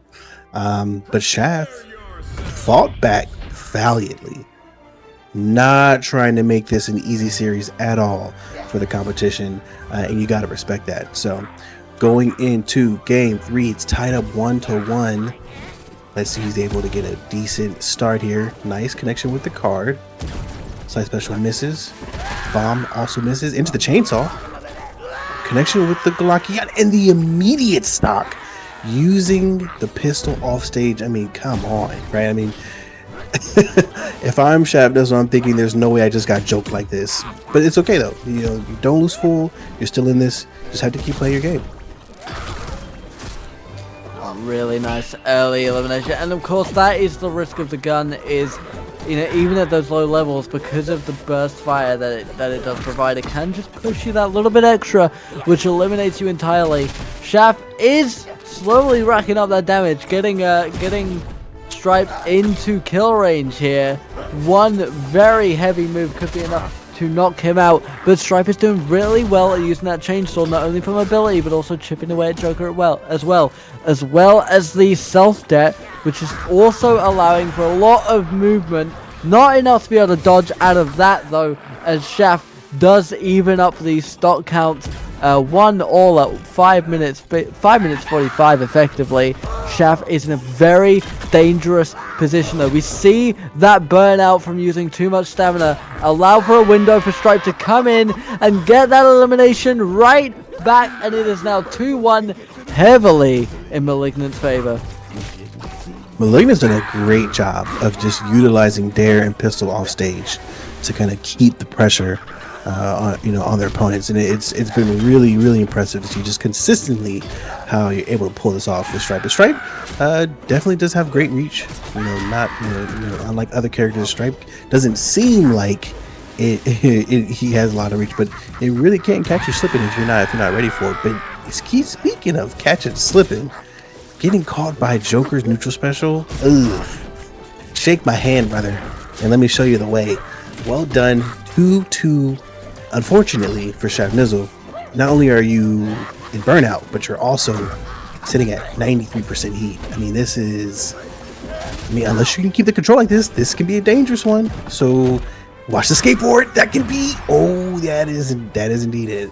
So Malignant Auto able to take game 3 with a 2-1 lead. Could be going on to the losers final if Malignant can win this next match. Malignant desperately looking to try and get that opportunity against Mott's to fight for grand final positioning here. But Shaff has also done really well. So, coming back from those initial spot losses, especially that early one, so early into round 3. And honestly, what I'm seeing is the first stock really does tell a whole story going up against these guys. That initial advantage that you get, and as well we're seeing the occasional sort of stocks that are just sort of lost very, very quickly, kind of out of nowhere, that we don't often see. It just sort of shows these two, having to read each other so much. There's so much to keep track of. There is the sliding kick on the edge of the arena there, which Malignant, to his credit, is normally quite good at avoiding, but Shaff has been able to time them really, really well, setting for really nice edge guard. And Shaff is doing incredible for himself. Looking at this here, 86 only to 3, and now the damage is going to come in, but the card comes in from behind, does a massive amount of damage, and Shaff could be looking at the first stock elimination of the round and could be looking to get an advantage, which he does. Yeah, Shaft did a great job of edge guarding in that first stock, which is why they got such a good lead to start the match off.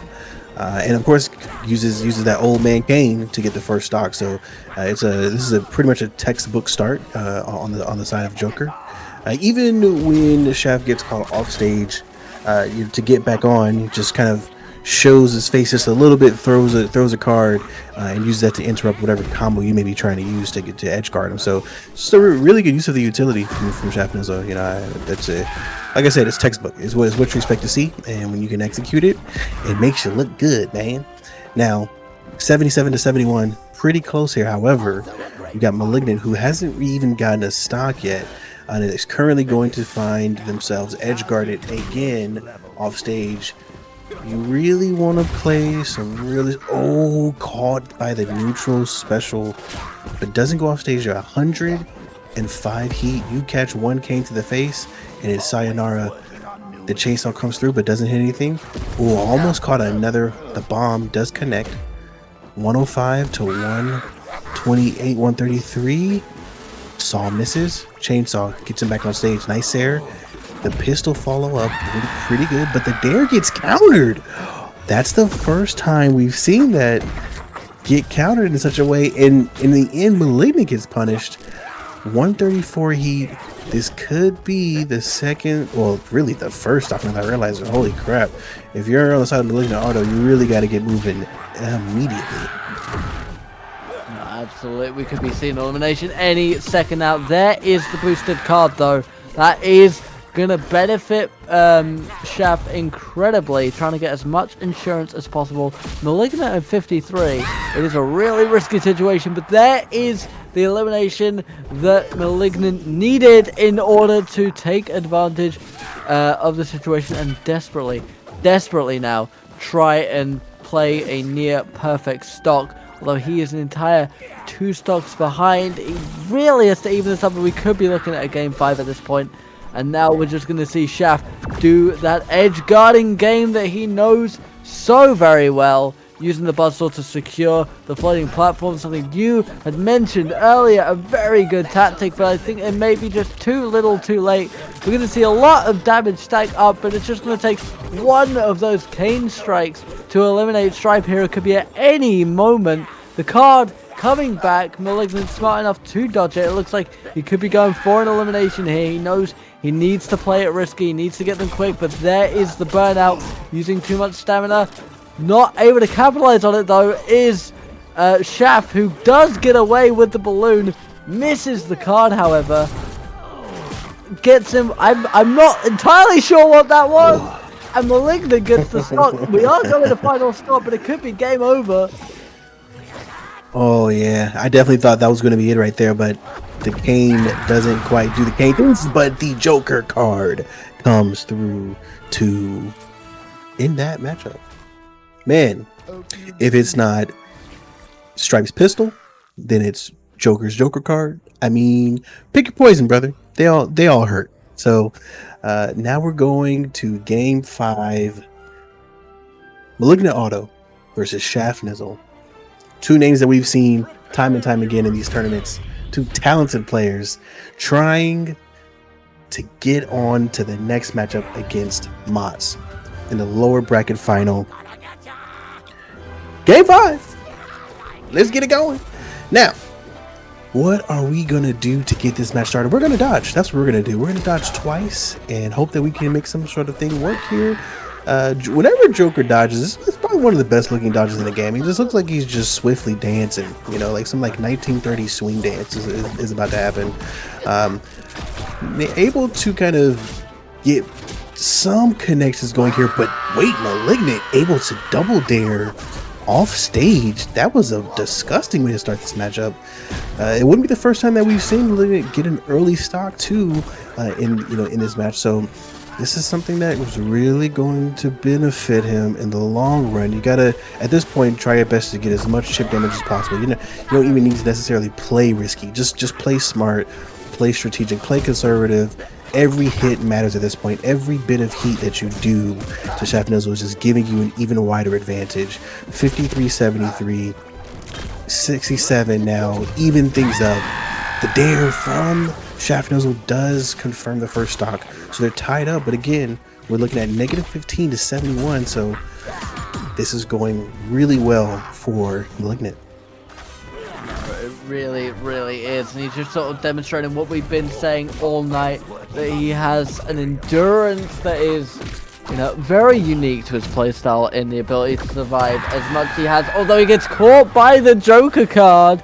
And as much as we give him credit, all of a sudden, once again, like earlier in the series, things all of a sudden turned in Shaft's favor at 104. So could be eliminated by this combo, which he is. But we are going down a final stock of 5 minutes left. All of a sudden, the stakes have been doubled and then tripled at such a devastating use of the Joker card here. A really nice execution. It is going to be Malignant who gets the majority of the damage in that initial opening, that initial sequence there. 52 to what looks to be a 40, but that is slowly starting to rack up thanks to the Ignite, thanks to those afterburn ticks, slowly clocking the damage over time. But again, we see that massive amount of damage that Stripe can cause, bringing Joker up to 91 as we may be looking at the closing moments of this match. There is the self-detonation right underneath Joker, but it doesn't get any value off. And once again, that self-det more used as a precaution to get away. And now Shaft may be looking to finish this up as they're both basically at 100. Shaft goes for it. Malignant just able to survive using the self-det and breaks that edge guarding and avoids the Joker card as well. There's the use of the chainsaw. Here comes the gun. And both are able to stay alive though. Really tight gameplay here. Both at 140 for Joker. I've just seen.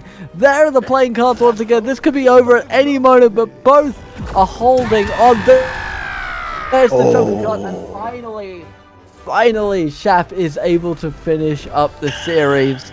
And that's such an intense ending. I know you got to be raging right now if you're Malignant. Man, that's so unfortunate. I mean, to start the match off with that early stock, you're thinking, I'm in a great position. Just play smart, you know, and kind of keep the same pace that I've been keeping, and you should be able to pull this one off. And then in that second stock, I don't know what Shaft did. but was able to get a nice chunk of damage onto Malignant and just kind of came back to that match faster than I expected. So, damn, that's one hell of a comeback. Shout out to Shaft. Now we're gonna be moving on to lower bracket finals, right? So we're looking at Shaft Nizzle versus Mods. For a little bit of history, for those who don't remember, earlier in the night, Shaft Nizzle fought against Mods, lost 2-0.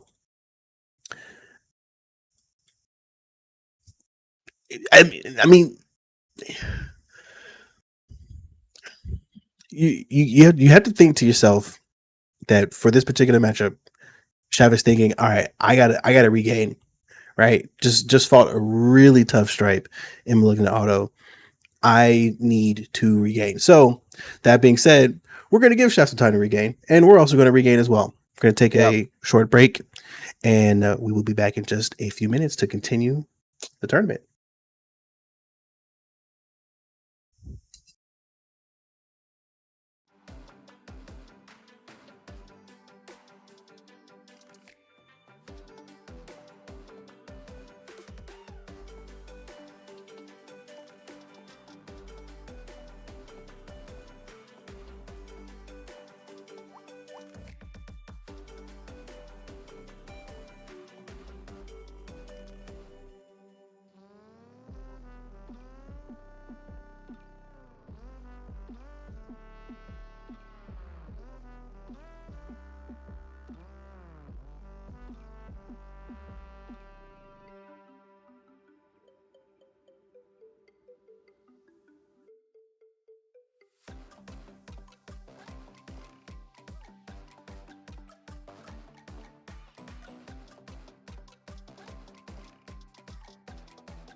And we are ready for our finals for lower bracket before the main event of the evening. It is going to be Shaf versus Mott's, Joker versus Harley, the run back.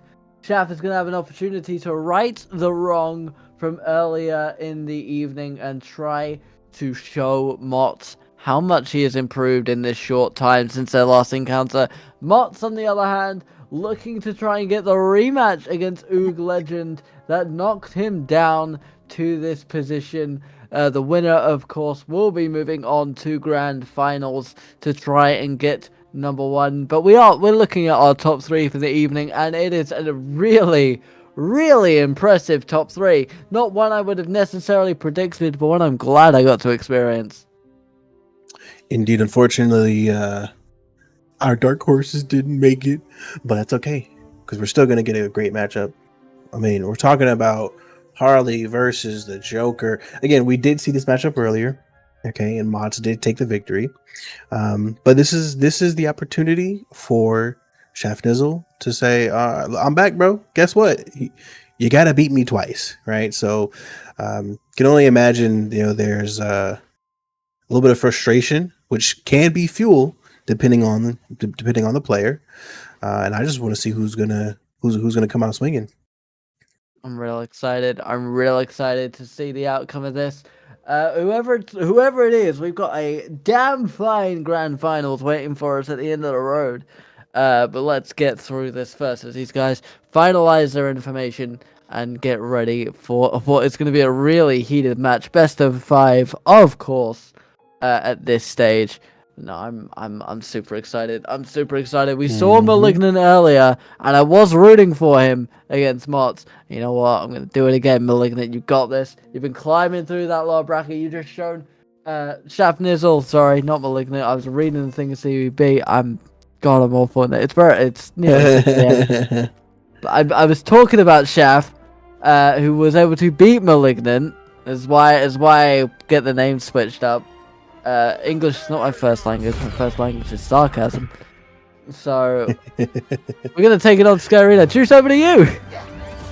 Yeah, game 1, Somebody call for a shrimp. Sky Arena, Mods, Shaffy, getting started here. Nice connection with the card here. You want to see how both players are able to kind of use their own aggression to their advantage. Again, we mentioned this earlier, Joker is far slower than Harley, especially when there's a wild Mott's on Harley. So it's going to be one of those matchups where you gotta try to not get juggled like that. Yeah, see, that's you're gonna really have to play slow if you can as Shaft, and just predict the attack coming your way. And that's a very tough thing to do when you're playing against someone like Mott's, as Mott's does, get the first stock off pretty quickly there. I mean, that's and now we almost saw the Mott special come out with the bomb attached, which would have been even more damage. That could have been really devastating there. Really harsh. Really harsh attack there. Shaf is doing alright to sort of play a little bit defensively here, but he's not able to read Mott as well as he needs to. He really needs to look at trying to close out this lead that Harley has really started to build. But we could be looking at, there's the double slugger, Juice's favorite slugger, and there is going to be a 2-stock lead, and now Mott is heavily in the driver's seat here. There is the ignite. There is the hammer spike. Are we going to see it? No! Able to avoid the Mott special with the use of the balloon. A really nice time to pull that out. That is, for what it's worth, that's a really trained Joker. That's exactly what you want to see from that kind of execution. Could be looking at eliminating Mott's there. There we go. We got a stock up, and now just got to get that second one to even this up. Got to get that third to take advantage in this series. Mott's already, though, looking to get ready. That bat bomb detonation doing a lot of damage and set up for the elimination. There's the follow-up, and Mott's very quickly, very effectively, very loudly running away with round 1. Mott's proc the ground tech, read the dodge, down tilted into the dodge read, followed up, got you in the air, used the up air special to finish it off. I mean, Yeah, that's nasty. That's nasty. But it was a great start to game one. If you're Mots, if you're on the side of Chef Nizzle, you have to kind of wonder what change, what adjustments you need to make here. It's tough. I mean, the movement on Harley, the speed. Harley's did receive a few buffs, a few patches, back because definitely was a little slower, but it feels really good in this current meta, and you can kind of tell. I mean, it's a tough matchup. I mean, that's just what it is, straight up. Going into game two, we're going to see both players, again, using that utility to kind of get things started here. Self-detonation for the bomb does go off. The dare doesn't come through quite. Chef Nizzle's not going to get edge guarded that well. Ooh, but the side special comes out. Not the mod special. Oof. The dare misses. The nair off the side into the Sair. Tried to follow it up, but couldn't quite. Using the bat, and now Chef is back on stage. Can't quite edge guard though. Gets connected with the bat bomb. Might follow up, but dodges it very well. Good job. That for sure would have been first stock if you hadn't gotten away from it. So very smart play here. The neutral special does miss, and there it is. Mots gets the first stock. Really, really nice first stop from Mott. Chef has done quite well in trying to survive a little bit longer, but has not gotten the damage out in the meantime that they need to even this up. There is the ignite from Harley. You can see that damage shot stacking up quite rapidly. Joker is able to start ignite of his own with the use of his flower, and I believe his Joker card as well can cause it, but Mott is just able to pull out those afterburn ticks a lot more consistently, it seems, in this matchup. Shav may be looking for the elimination, not able to get close enough to follow up any kind of KO, and now Mott immediately takes control once again. Shav desperately needed to catch that, but falls off of the side of the map and gives a second stock over to Mott. That is not the kind of mistake you want to be making at this stage in the game. That could be devastating for their campaign to try and get to the grand finals. They do hit a really nice Joker card, and that damage is going to start stacking up on Mott. But now with a 2-stock lead, we could be looking at a definitive game. And Shav once again just slipping from the edge of the arena. That just doesn't look good in his in him making it to grand finals. Yeah, that's tough. That's just tough, man. I mean, the second stock there, running out of resources, trying to get back on stage, but at the same time trying to read what Mott is wanting to do. Mott tried to, maybe potentially catch with a mid-air parry, and I think that might have kind of thrown Shaft out to say, oh, what am I supposed to do in this case? And, just didn't have the resources to get back on. And then finishing off with just like that dare into Sair, into Sair off stage. It's just tough, man. It's the speed of Harley this moment. He's just really trying your best to keep up with it. But I mean, as we see here, Mott is just doing a Sair hurricane at this moment. Already 78-8. Nair off stage, juggling, using the neutral air attack. The bomb misses. Nair again, off stage. I mean, it's what do you do in this case? It's tough. You're trying to break through a brick wall. You really, really are. And Mott is just layering it in. Are we going to see it? Not quite, but they weren't able to pull off the Mott special, but they were able to adapt and make it a really nice combo that once again has really drilled in a lot of heat onto Joker, who was able to dodge out of it, but Mott has immediately dodged over them as well and re-established Central. They're able to break out the combo once again, and we're seeing this a lot from Mott. He's able to break out of those combos. We've been seeing him parry throughout all of the night. We're not seeing as many parries in this instance, but just evasiveness like you wouldn't believe. And already Joker is back in that deadly 114 range. Just holds on to the KO this time and gets some nice damage. He desperately needs this KO here if he wants to even up the playing field at any point. Gets late, gets attacked with the bat bomb though. And that's awful to see. Yeah, you had to see that coming if you're Shaft. I mean, Shaft went up in the air to try to follow up. I wouldn't have done that. I would have ran off stage the second that I had the freedom to do so, to try to, you know, counteract the fact that this bomb's gonna blast your ass once it goes off, you know. Yeah, I mean, 2-1 though. Shaft was able to get a stock off. So at this point, do what you can to do work some sort of combo in. Shaft does get a pretty decent combo. Does 70 damage to Mott's here, but Mott's is getting these dodge reads off. This ground tech is not affecting Mott's at all at this moment. Bomb does. Oh my god. Nah. Just what? Nah.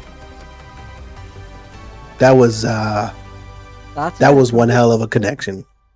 That is an exclamation point at the end of a brutal series, a 3-0 sweep in Mott's favor. A really good showing from Shaft throughout the night, but unfortunately, Mott's has had a decisive victory and is going to be going to grand finals. Listen, shout out to Chef Nizzle for battling through this bracket tonight. Did your thing. Really fought back in some situations where I thought it was definitely going to go in the opposite direction. It's matchups sometimes make the difference, and just Harley's just tough when you're playing the Joker, man. So yeah, well done nonetheless. Third place. I mean, can't be mad at that. Third place is nothing to be ashamed of. Shaft has done incredibly well to get this far. I mean, look at the people that they have fought through. They fought through Chaos. They fought through Malignant. You know, they've made their way through the lower bracket as best they can. But it is going to be Mott's versus Legend in this grand finals bout. Legend, Oog the Legend, who a 3-1 victory against Mott's in the initial go around of this. As good as Mott's can be, and as good as Mott's is throughout all of these matches that we've seen throughout his entire career in Multiverses, a 3-1 victory is quite the statement to go into grand finals with. Yeah, I agree. I think Oog definitely impressed me. I mean, I was already impressed by Oog, but to beat Mott's 3-1 is like, I mean, like, okay, Oog's not playing today. Oog wants that W. And in this situation here, if Mott's wants to take first place tonight, we're gonna have to see a reset to best of 5 series. Oog only needs to win 3 matches in this first set. Just win 3, you go home. You go home with the dub. So gonna be a very interesting match. I mean, again, does Mott's want payback that bad? We're gonna have to see. But to get started here, the aggression. Oh, the nice connection with the clone.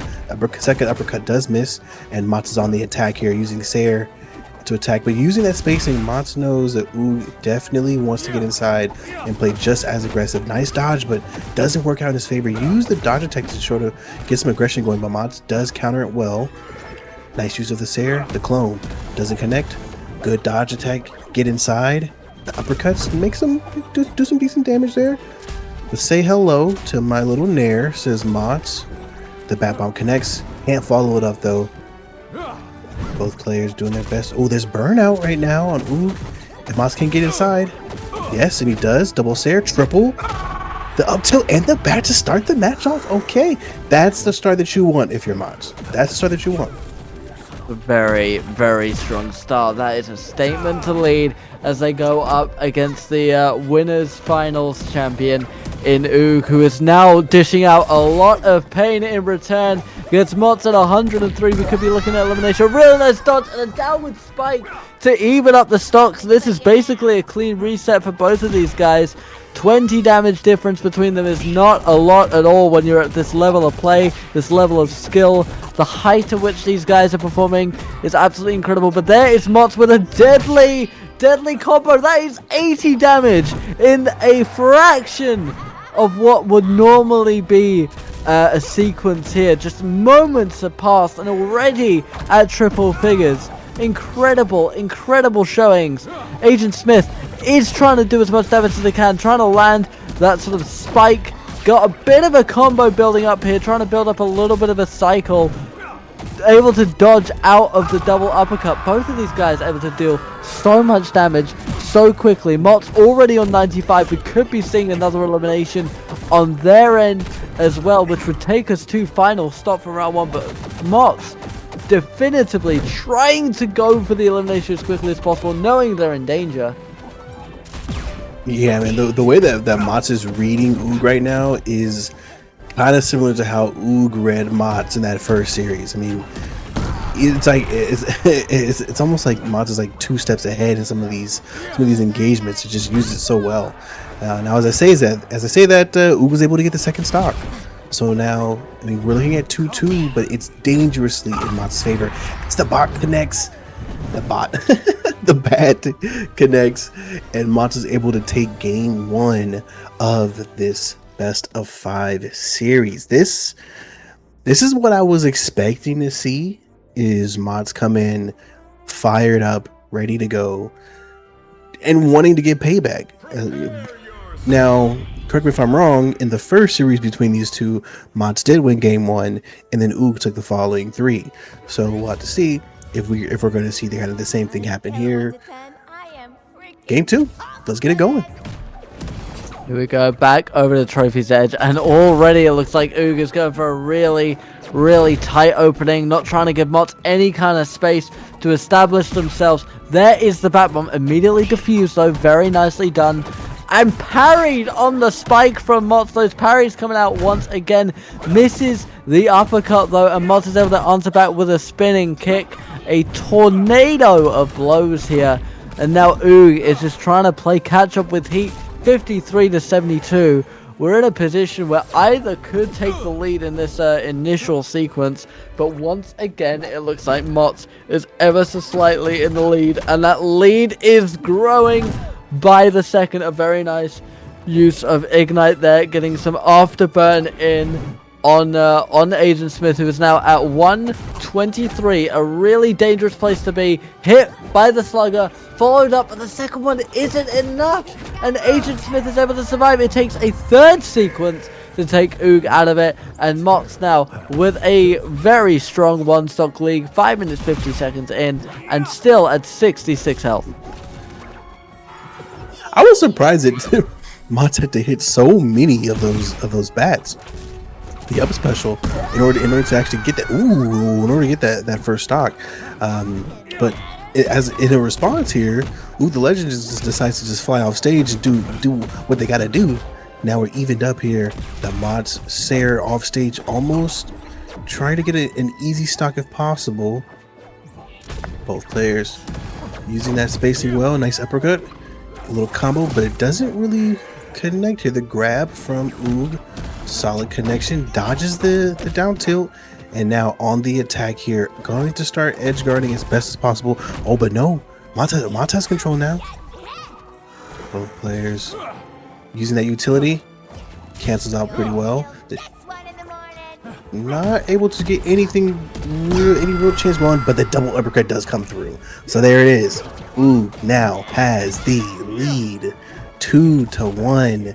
This is getting more and more interesting. The parry comes through from Oog. Same thing that Mott has been doing all night. Oog was able to get some really good parries off against Mott in that first series, just as a response. But Mott doesn't care about your wings, brother. You're gonna go flying on stage anyway. So now we're 2-2. As far as the heat is concerned, this can go anyway. I mean, it's 55-10. But Mott doesn't care. Mott is not worried about that. And these juggles are coming through. The dodge reads to follow it up as well. Now that he's in favor of Mott, this is insane. What are we doing here? Mott special. We get to see that Mott special again, ladies and gentlemen. Game 2. I mean, wow. We did see the initial Oog turnaround that we saw in the initial finals match, but it looks like Mott might be starting to shift once again. We might be looking at advantage triggering and getting that second round in, which does kind of benefit Oog if it is a 3-0 sweep. But if Oog gets those 2 rounds and does get close to victory. Mott's is basically resetting both their progress. It gets to that point where it kind of is a deficit on both ends, depending on how you look at it. But Oog now aggressively trying to push on Mott, realizes that he's running out of time. He cannot afford another loss if he wants to try and win this without triggering advantage. And there it is, the first stock down on Mott. 27 damage taken from Mott to Oog. Still a very, very definitively gotten through that initial 15 buffer, and now Mott's trying to stack that damage as best he can. But Oog has switched something in his brain and has become a lethal machine, constantly putting the pressure on. Mott's trying to push through it as best he can, but once again, Oog seeming to now have Mott's number a little bit and begin their own kind of cycle. Can Mott answer it back? We may have seen the Mott special, but Oog was able to get out of it with a downward spike. Mott's just able to hold on the edge of the screen. But now we could be seeing Agent Smith go for a second elimination, using that clone of his to sort of slightly delay Mott's ascent up the edge of the stage, trying to hit him with the gun, missing on all accounts. And whilst Mott does have that overburn there, does slowly start to get the burnout from the fatigue. Both are at triple digits. There it is, Mott is able to get the elimination, but is Oog going to follow it up and bring us to a 2-1 lead? No, Mott is able to break through. Hey, interesting. I was expecting to see the equalizer come there, so Oog could get that quick knockout and make this a 2-1 lead. There, that uppercut should just about. Oh, it did not solidify it. I thought it would. Oh, the throw. Oh, but they don't connect, unfortunately. Now Mott's doing whatever he can to get a little bit of damage. 67 damage. Okay, that's not bad at all. You have a decent lead. Continue to play your game as Mott's is doing. Over 100 heat for Oog. Should be able to get a stock here at some point. It looks like he's in burnout, so he can't dodge. And there it is. Now, both players, 2-2, full reset. At this point, it's first to one wins the matchup. So we're either going to be resetting or it's going to be 2-1. Now, Mott's is doing the damn thing right now. Just Sair, read, Sair, more Sair, have another Sair, and the bomb even though Mott's was stunned, the bomb allowed him to get out of it and continue to just combo and combo. Oh, and then there it comes through. Jeez Louise. And that's going to That was a turnaround. That was a turnaround. A 3-0 sweep from Mott, but it's not over yet. It is a 0-0 full score reset. Champion's advantage has been triggered, and in this instance, it is very much benefiting Oog, as he is able to stay alive and have another go at the best of 5 series. Damn. Mods is yeah, second best of 5 series getting started here. Both players, I mean, Mott's is already at 36 right now, so Oog's had a pretty solid start here. Nice combo to follow up. Another uppercut into the grab. 80 heat to 6. Be careful there, brother. The bomb gets canceled out. Caught a Sair. Currently going to be edge guarding Mott's off stage. This is a dangerous spot to be in when you're going against Agent Smith. Oh, the parry into the uppercut. Jeez, please stop. Damn. Oog is starting out really strong so far that yeah, I'm curious to see how things go here.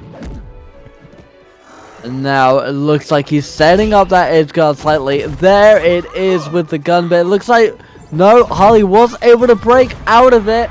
And with the start bomb as well, an insane setup there gets the stock equalized in Harley's favor. That was incredible. What the? Someone please clip that. I really hope someone did. Like, what? Half of the stuff you see Mods do, like, I kind of want to ask, like, is this stuff intentional or are you just, like, getting blessed? I mean, geez, man. As we say that, doing a little juggling app, using those air attacks just to keep Oog in the air. Now, they're just really going back and forth here. You know, nice parry into the Nair combo. The Nair connects. A charge Nair there, so it hits even harder. Can't really do anything with the Bat Bomb though. Ook does a really good job of canceling out that Bat Bomb whenever he gets the opportunity. I mean, it's almost smarter for Mots to just self-detonate, you know, to stick it to yourself and just get in the fight. Can't quite, I was gonna say can't quite get back on stage though. Those resources are running out. It's so hard to not get edge guarded by that pistol. I mean, it's just so much space to cover if you're Agent Smith. It really is, but a really nice cleanup there from Ook for the first set of the first round of the second set of this grand finals rematch. There's a lot of layers to this, and immediately opens up with a grab from the clone, but Moth was able to break out of it and do a little bit of damage with the spin kick. Gets parried though from the looks of it.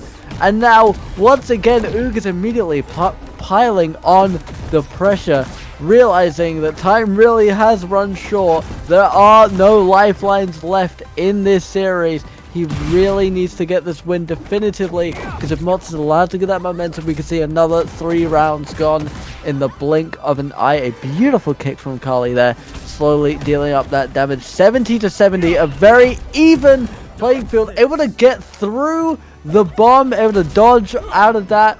Very nicely done, and now securing that edge guard, not allowing Harley to reset herself. Finally, Mots is able to break through onto stage once again, but set up for a beautiful elimination, and the first stock is going to go to Ook. That was a really nice setup to use the pistol to get Mots off stage. That was actually super good. Now Mots is trying to respond, does get the stock using that Louisville Slugger. So now we're looking at a 1-1 matchup here for the stock count at least. Both players using their combos here. It looks like Ook does get ignited, so gonna take some damage there. I mean, it's interesting that Mots is using the edge of the platform to kind of bait Ook here, and they're just both missing each other while standing inside of each other's bodies. Nice little connections here. It's weird. It's almost like Mots knew exactly when the bomb was going to go off, and then use that time to jump and follow Ook's body to get another combo in the air. It's insane though, like the connections that Mots is able to make here in some of these engagements.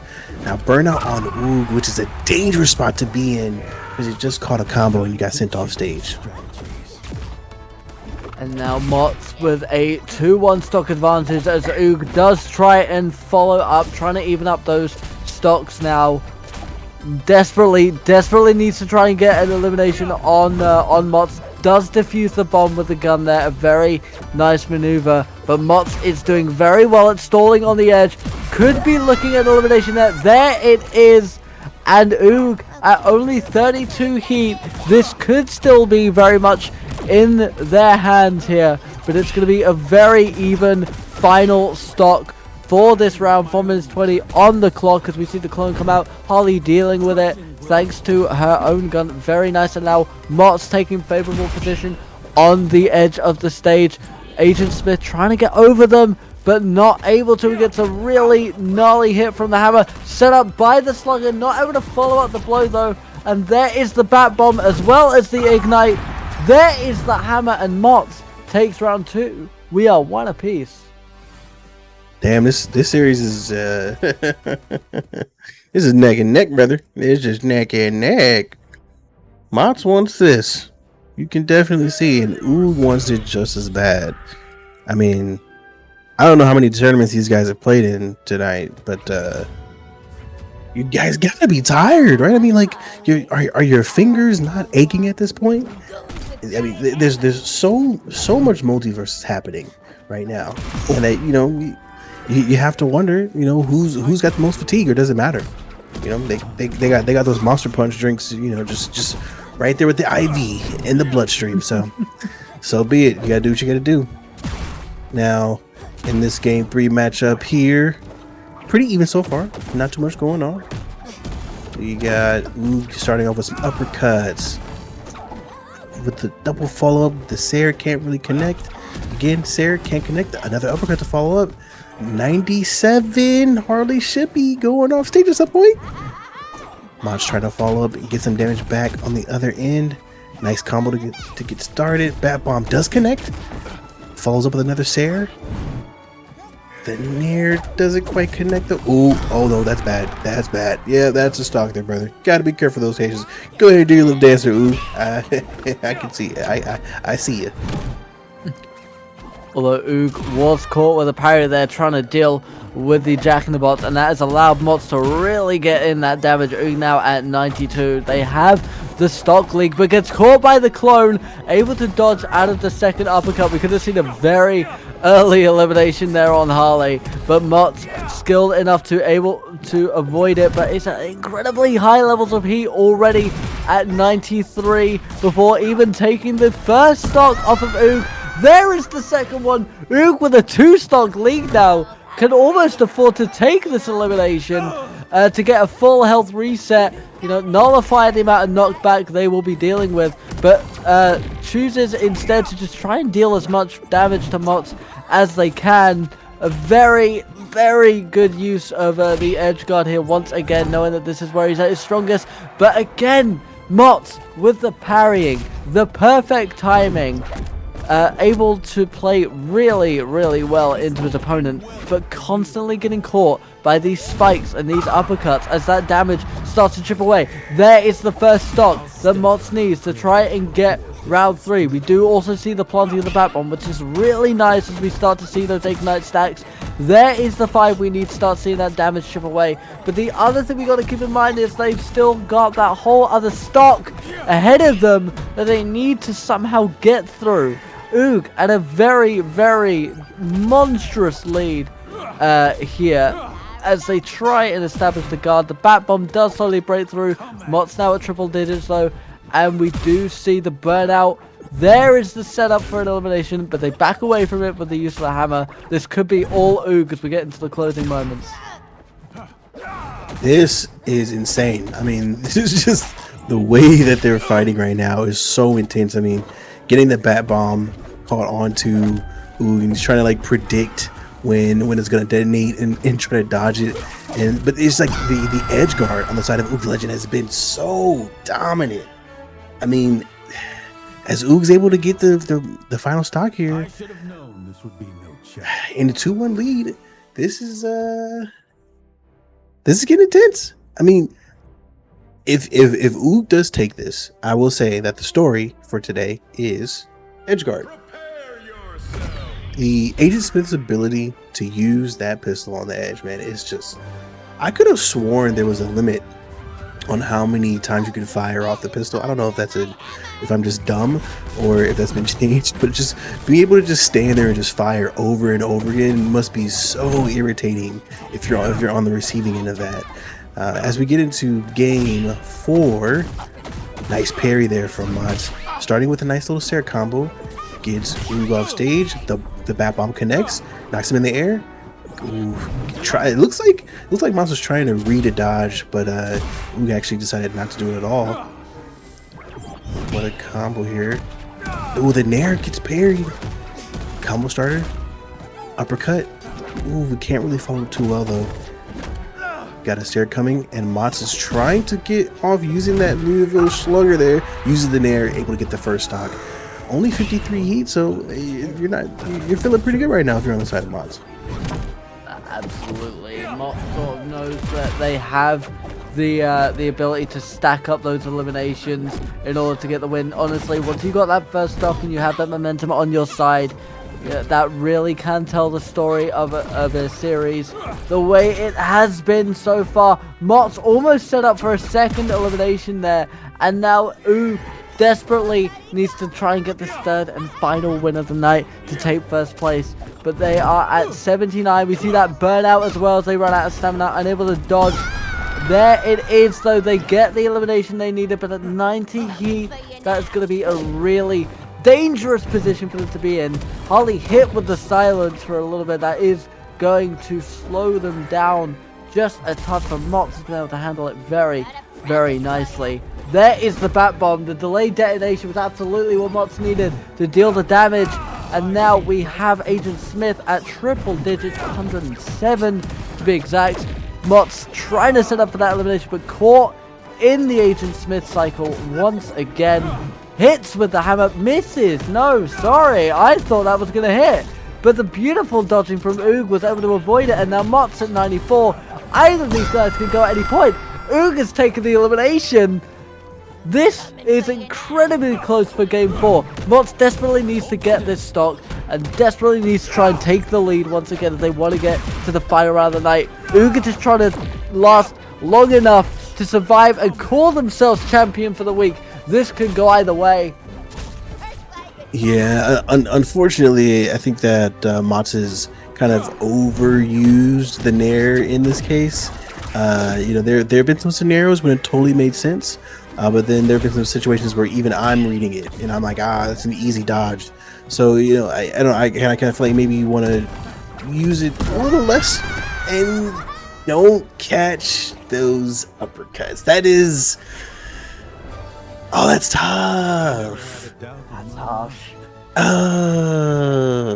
Mott's had such a good lead going into that. I thought this was gonna be a pretty steady matchup going into like another fight in the series, but I'll hand it over to you. You got it. Go ahead, CJ. Absolutely not. A really, really nice showing from Mott. But your winner for the evening, a first-time winner for Season 1 so far. Welcome, Oog. You get the $50 cash prize. You get the maximum amount of points. So you are going to rocket up that leaderboard real quick, my friend. And Mott's taking a very, very, very commendable second place. Beautifully done.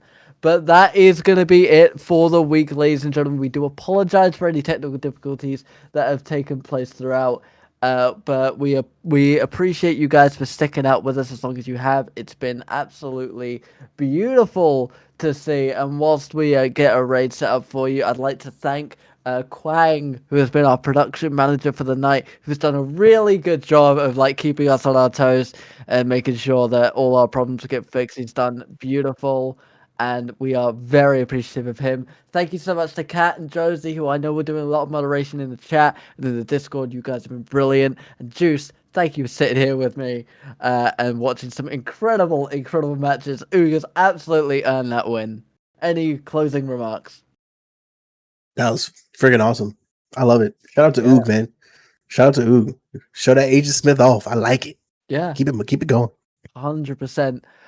We will be posting the sign up for next week's tournament across the weekend, so keep an eye out in the Discord for that. Make sure you come out to the Discord if you want to take place in this season and you are trying to earn those points and earn your way to the Invitational, where upwards of $250 could be on the line for your winnings. Don't forget, we also have our podcast that will be coming out this weekend, as well as we are due another sort of sit down conversation with each other.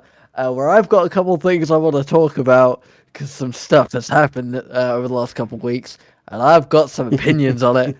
And also don't forget to check out all our crack creators. You'll be able to find them in the Discord, and we'll be posting their links throughout the week whenever they go live, so you can go and support them as well. But until then, ladies and gentlemen, we will see you next week for episode 5 of Season 1 of Crack Media's Multiverses. Stay safe, much love, and all that jazz.